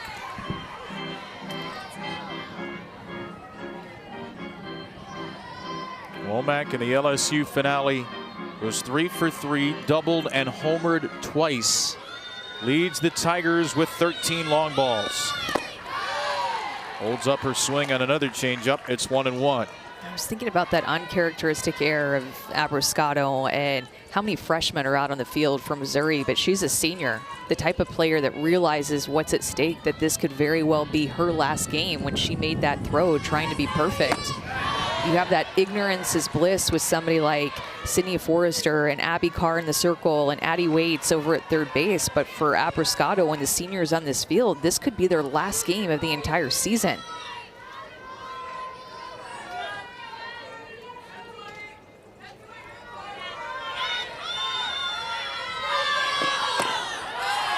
Can't hang on to this pitch. It's 3-1 from Carr. So Mania Womack, Auburn's best power hitter, is sitting in one of the great hitters' counts.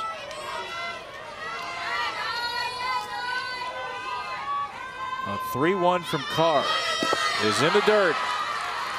The go-ahead run will come to the plate for Auburn here in the 6th after a walk of Womack.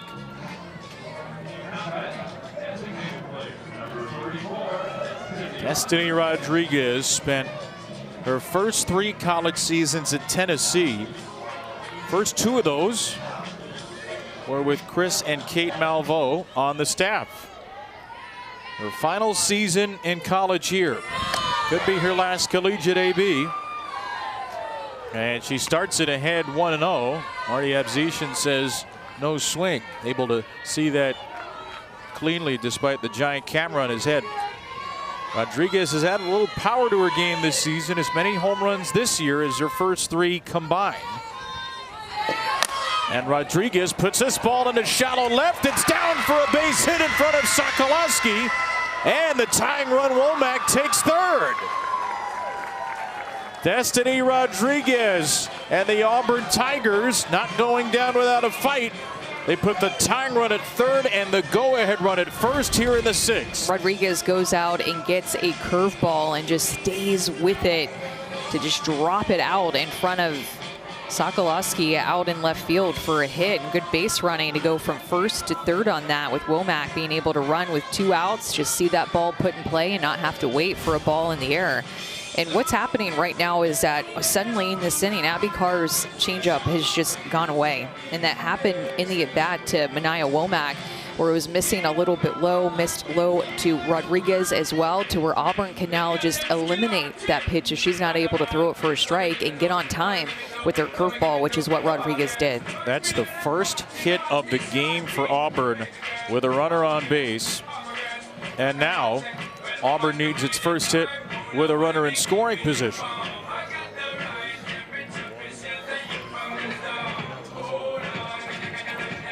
Alyssa, what you got? Kevin, you mentioned it earlier in the broadcast. This is an Auburn team that lost a game on Saturday 25-0 to LSU. Talking to head coach Chris Malveaux yesterday about what that conversation was like after a game like that. He said, we forced them to talk to each other. This is such a young team. We made them communicate about what went wrong and how we're going to make sure this goes back in the right direction. We had an opportunity to respond and show who we are because they had to come back and play another game after that. This is a team that clearly took that message to heart. Would be huge for them if they could do that here. It's a team that Chris told us, Alyssa, he's been wrong every time he's tried to predict a mentality shift this year. Just wasn't sure what he was going to get with this young group after a tough weekend, and what he's got is one heck of a fight. And now he's got a freshman in Haven Roebuck. Struck out twice against Harrison. 2 on, 2 out, 2-1 game. And the pitch gets away. Womack crashes home and scores to tie it on a wild pitch. An error by the catcher. Abrascato brought in the first run. A wild pitch by Carr brings in the second, and we are all new. This is supposed to be a curveball, so Abrascato was just not expecting it to be low and in at all. Just gets her glove there, doesn't get her body there. It bounces off of her, and Womack scores. Remember, good base running for her to go first to third on that hit that got her there, so she was able to score. And now a fly ball drilled to left by Roebuck. At the wall, gone! Haven Roebuck with her 8th and by far most spectacular home run of her freshman year. And from out of absolutely nowhere, 14th seeded Auburn has stormed back in the the 6th to take a 2-out lead. Love the love in that Auburn dugout. Roebuck sitting on the changeup. Carr had been missing it low. She's trying to make an adjustment, so she brought it up. And Roebuck almost knew that it was coming. Maybe they had it picked. Maybe they said it to her. Maybe she just picked it up on her own. But that changeup was up in the zone. She was on time. The freshman got all of it. We're talking about these Missouri freshmen. How about the Auburn freshman? Haven Roebuck with a 2-run home run. We mentioned it earlier. Haven Roebuck in Auburn's series opener at Oklahoma this year. Homered twice, went 3 for 3. That was on March 13th. She had not homered since until right now. A ground ball from Ratliff ends the inning. Auburn gets 3 2-out runs. Haven Roebuck breaks the tie with 2. This will happen after 2 strikeouts. Auburn was maybe a little bit down in that inning, but they were never out. Off of Abby Carr, who has been so good as a closer.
Auburn Tigers winless, trailing after 5 this year, put up 4 in the 6th, take the lead here in the first game of the SEC softball tournament.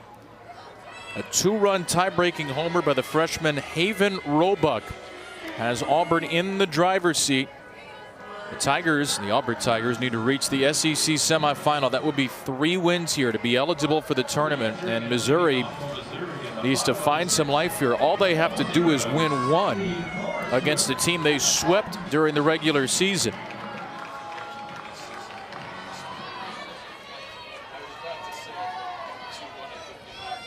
So Charlie Butler, who came into the game down 2-0, now has a 2-run lead, and Butler's carving up Missouri bats. 4 outs on 11 pitches. She gets the 5-hitter Sydney Forrester to ground out to short. Butler has been attacking Missouri hitters since she entered the game last inning. It looked like, in my opinion, a questionable decision because Ella Harrison was pitching so well for Auburn. She started this game, went deep into the game, and it really settled in. And then the freshman, Butler, enters in, and she's gotten a lot of weak contact.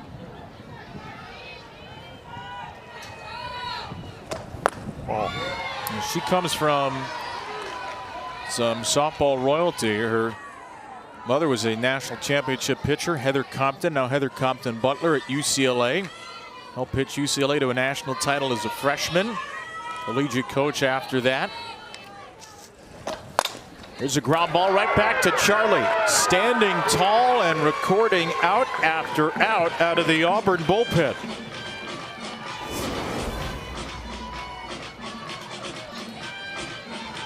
With 2 outs, number 44, Liddy Ramsey. 4 innings in a row where Missouri has grounded out twice. 10 ground outs in the game for the Missouri Tigers, who are down to the last 4 outs of their season. 0-1 to Lenny Ramsey. And they're a ways away here with all these quick outs from getting back to the big hitters in their lineup. Carr and Hay, the 3 and 4 hitters. Missouri's going to need a couple of base runners to give them a shot here in the 6th or in the 7th. Ramsey slams one to right field. That'll help. A base hit in front of a sliding Walker. Lenny Ramsey has her first hit, and Missouri will bring the tying run to the plate. Well, it's the best contact that Missouri has had in a while, and give it to Lenny Ramsey. Remember, she misplayed that ball out in left field that got Hastings a triple and started that rally for Auburn. So she does not take that into her at bat. She rips that ball to the right side. And it's Madison Updegrove, the sophomore. Updegrove, first pitch swinging, pops it up into foul territory. And out of play for Adams. Tried to reach over the fence to get it.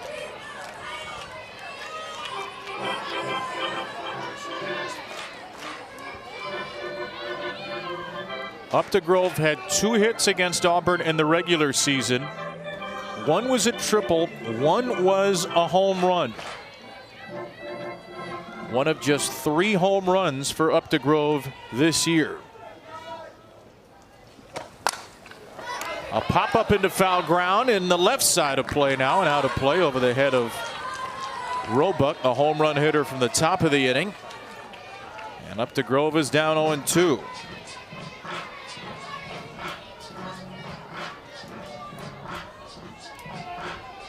Well, Missouri had to scratch and claw its way back in the regular season finale against Tennessee. They trailed in the 6th inning of that game. And they'll have to do so in the 7th inning today. 2 terrific innings from Charlie Butler in relief. Auburn has the lead into the 7th.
Football tournament on the SEC Network is presented by T-Mobile, America's best network. The swing of the game for Haben Roebuck. Maybe it'll be the swing of the tournament for a little while. A dramatic, tie-breaking, 2-out, 2-run home run for Auburn, which had 2 hits in the first 5 innings. 2 extra base hits, 3 total in the 6th. Hastings a triple, Womack walked, Rodriguez singled, and Roebuck broke the tie with a 2-run home run. The Auburn Tigers just 4-20 in SEC play, have a 4-2 lead over Missouri, and a loser leaves town game to start the SEC tournament. The winner will see its season continue to the 2nd round against Texas A&M tomorrow morning at 11 a.m. Eastern, 10 Central. The losing team is done and will be ineligible for postseason play. Steve Gould making sure we're aware of some changes. Ramsey has returned to left. Sokolowski has moved over to right field, so some new corners for Missouri. Abby Carr. Ball one to start the 7th inning. Kyla Stroud is the pinch hitter here for Auburn, batting in the spot of Daigle Wilson. Stroud, Shaw, and then Hastings.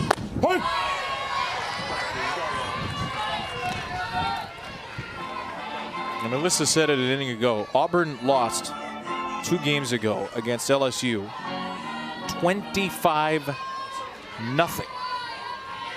And then had to play another game that day.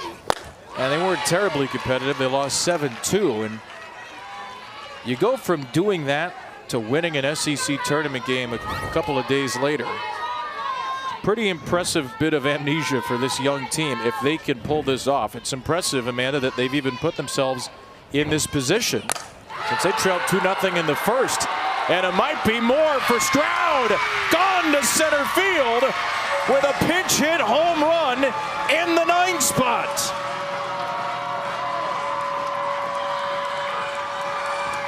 The 3rd home run of the season for the redshirt sophomore Kyla Stroud. Auburn swinging like it's February all over again, leads 5-2. I mean, that's 2 home runs in their last 3 hitters now for Auburn. The bottom of the order is just stepping up big, and Stroud gets a curveball that just does not get out enough. Abby Carr was working from ahead. That pitch is just too sweet. Stroud almost leaning out over the plate, looking for that curveball out of the hand of Carr. That changeup has not been as effective as what it normally is for Carr in this game. We saw it to the first hitter she faced in Walker for the strikeout, but then it just kind of disappeared, and Auburn is able to sit on that curveball instead. Stroud had not homered since February 14th. Her first home run came on February 12th. And something has happened to this Auburn team in the last couple of innings that really hadn't been happening all year.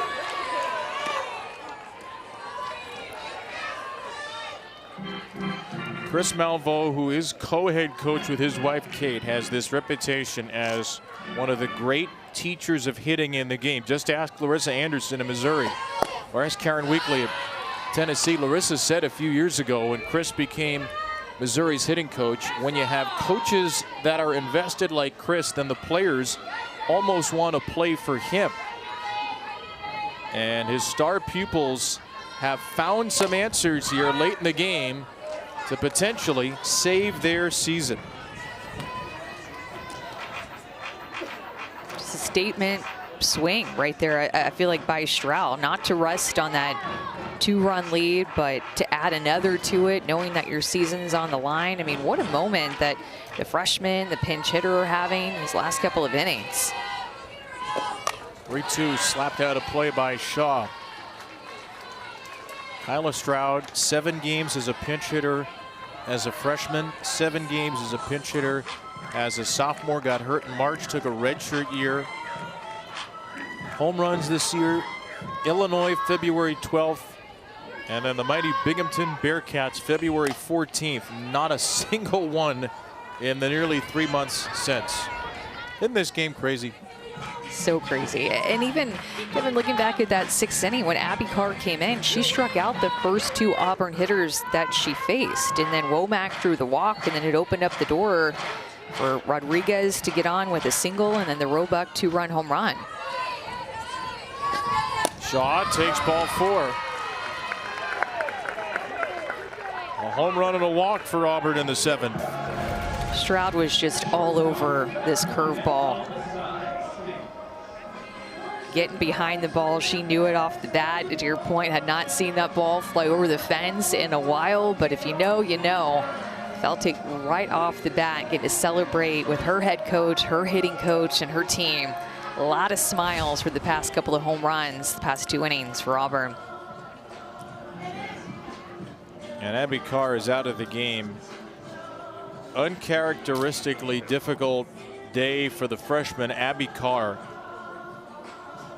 who picked up the save in 2 of the 3 wins over Auburn in the regular season, had only allowed 6 home runs in 73 1/3 innings. He's allowed 2 home runs in 1+ inning today. And Missouri turns to Marissa McCann to try to stop the bleeding.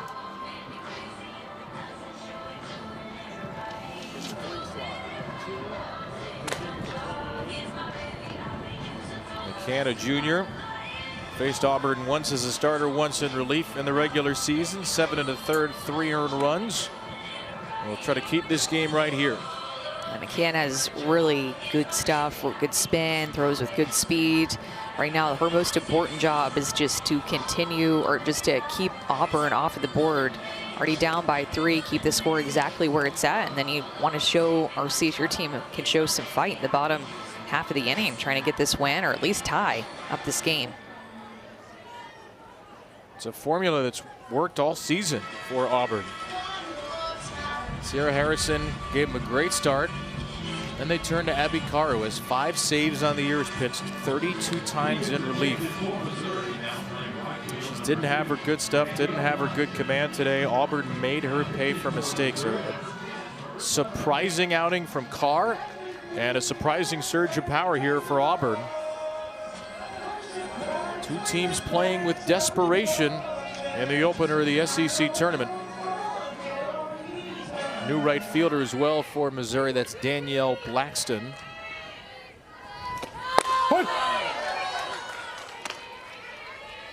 Well, and Auburn just showed some big time fight. Remember, it was Alyssa Hastings who led off that inning with a triple, and we saw Kylie Shaw show some fight with her triple to lead off the game, setting the tone. Hastings lobs one out to deep left center, traveling a long way and caught by Ramsey, who collided with the center fielder Langer. Once again, you get it out in the jet stream and interesting things can happen. Good job to hang on there by Ramsey. Well, that's been the difference, is that Auburn has put the ball in the air to the outfield. Missouri has put the ball on the ground to the infield and not been able to generate these same type of mistakes. But for Missouri, that Hastings triple got up into the jet stream, led to that triple. Looked like it was just going to be an out to start last inning. 1 on, 1 out for Walker. And a couple of tough moments defensively for Missouri. Partly compounded by the wind.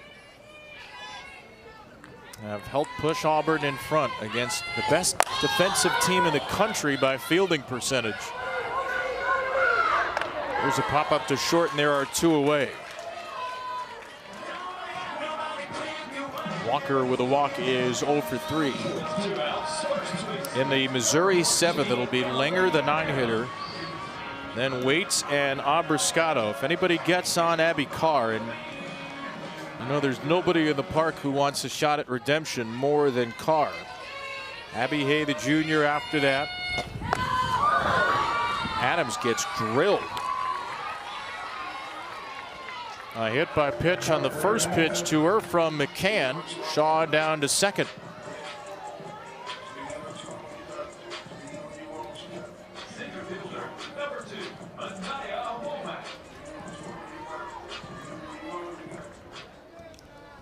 Anaya Womack walked and scored the tying run in the 6th. Swing by Womack on strike 1.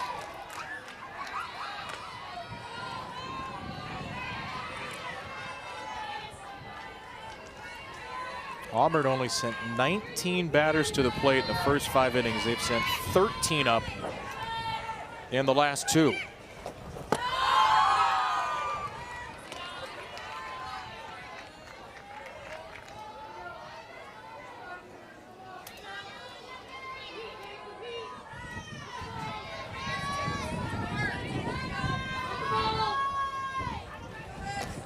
Off speed, strike 2.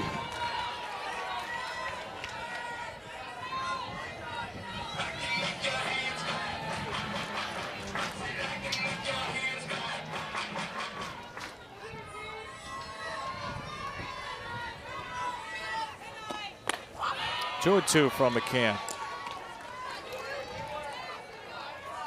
Auburn one and done at the SEC tournament, back-to-back seasons for the last 5. Their last win 2023 when they were a 3 seed.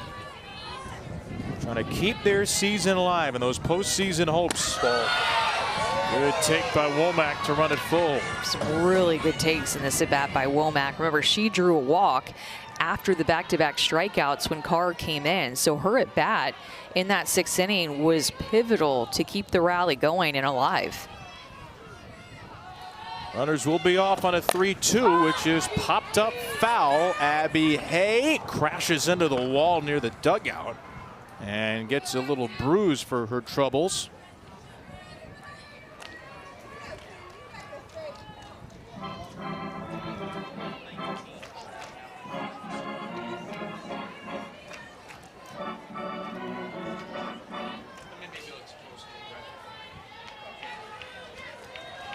A leadoff home run by Stroud made it 5-2. A walk, 2 flyouts, and a hit by pitch.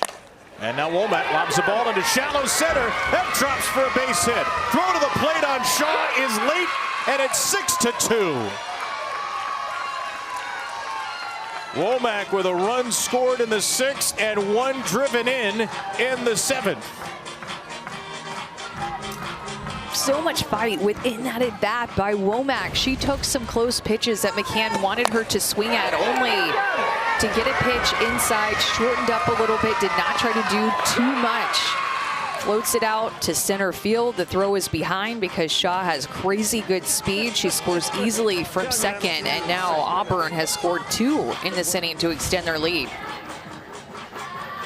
Kaylee Langer's got 7 outfield assists and a great arm in center field, but the throw had to be picture perfect with a speeding Shaw. And Auburn has 6 runs in a row since there was 1 out and nothing on the board in the 6th inning.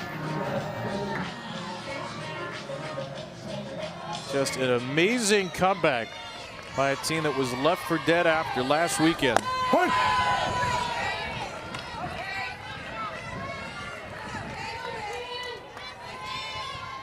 Chris Malveaux told us we sometimes tend to sulk in failure. Part of it's youth, but sometimes youth can find a way to flip a switch. And we didn't know if he was just casting those words into the wind, uncertain if they'd be answered or not. Maybe for 5 innings he wasn't certain either. But the switch, it is flipped. You want to take this momentum if you're Auburn into the bottom of the 7th inning, and then of course into the next game, this offensive momentum. Their pitchers have given up runs, but Chris Malveaux teams are offensive minded and can score a lot of runs too, that they go on to win and continue, need to take with them. I mean, they still have to win if they hang on to this lead. 2 more games to get into the NCAA tournament. Texas A&M awaits the winner tomorrow morning at 11 o'clock. Rodriguez singled in the 6th. She fouls away at 2-2 here. I mean, these are tough at-bats. Just digging in. I mean, great at-bats, taking close pitches, getting rid of close pitches to extend their at-bat, really putting pressure on Marissa McCann to make some pitches here. 3 batters have spoiled 2 strike pitches in the inning. Shaw, who walked, Womack, who singled, and now a ground ball to second ends the inning. Auburn gets 2 more. The Auburn Tigers 3 outs away from extending their season and ending Missouri's.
Let's take a look at the best in the game. Brought to you by T-Mobile. 2 late home runs, Amanda, from the Auburn Tigers. The one by the freshman Haven Roebuck gave them the lead to make it 4-2, and then the one by the pinch hitter Stroud was just icing on the cake to lead off the 7th with a solo home run. A couple of home runs from down at the bottom of the order for Auburn in this game, and they are up now by 4. Auburn winless this season, 0-19 when trailing after 5 innings. Trailed 2-0 today. They've scored 6 straight. 3 outs away with Charlie Butler in the circle. And the only senior in the Missouri position player 9 is Kaylee Lenger. An SEC graduate, has the patch on her jersey. Trying to start what would be an epic Missouri rally. What could be her final collegiate at-bat. You feel for the Missouri starter, Sierra Harrison, a senior who was so brilliant today. 5+ innings, only 1 run. Auburn gets 5 runs against Abby Carr in relief, the freshman. Ball. It is up to every Missouri hitter who comes up to have their best at-bat of the day. It's 100% possible to make a comeback here, but every single person in that dugout has to be invested, and those who come up have to have their best AB. 2-2 for Lenger. Freshman waits, the junior Abrascato on deck, then Abby Carr, then Abby Hay if it gets that far. Missouri needs 3 base runners to get the tying run to the plate. They scored 2 runs in the first 5 batters and looked like they might run away with this thing. A high pop up to left from Lenger. Shaw settles and makes the catch for out number 1.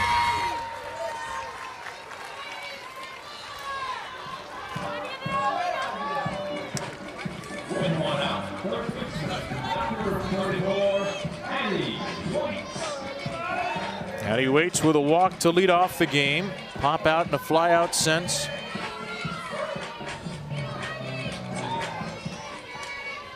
Missouri went walk, RBI double. Ella Harrison threw 3 strikes to the first 3 batters. And you could see it. You could see against an Auburn team that's 4-20 in the league, this thing might spiral. 2 batters later, Sydney Forrester singled, and it was 2-0 Missouri. You have a Missouri team coming off this sky-high feeling, coming back to beat Tennessee, putting themselves 1 win away from the NCAA tournament. Auburn on the other side, which just got its doors blown off by LSU, got swept, not competitive at Baton Rouge. And 3 days later, you'd never know it. Waits to second base, and there's 1 out to go. 1 out left in Missouri's season. Remember, they are 28-28. If they lose, they're under 500. And if you finish the season under 500 and you don't win your conference tournament, you are ineligible for the NCAA tournament. So if you're a team hanging out on the bubble across the country, you're loving this. Ball 1 to Stefania Abrascato. Well, remember when Alyssa talked to Kate Malvo in the in-game interviews, she talked about that attack mode, that attack mentality. And I think that you saw that from Haven Roebuck. Her home run came in a 1-0 count. And you've also seen it from Charlie Butler, just attacking the zone, throwing a lot of strikes, coming right at these Missouri hitters, where it's almost just feeling a bit smothering for them. They've not been able to get a good barrel to her pitches, and she's been in attack mode. We're going to get a visit here from Riker Chasen on a 2-0 count.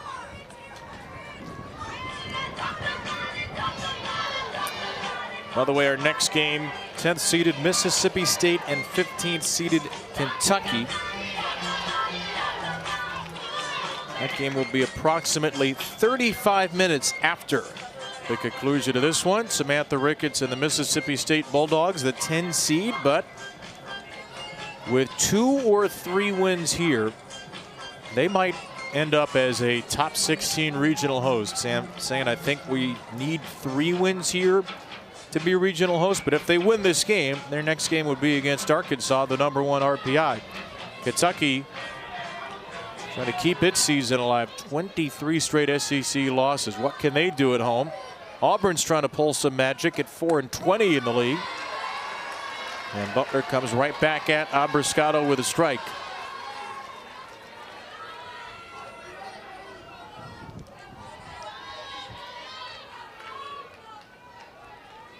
2-1 from Charlie Butler. Ball.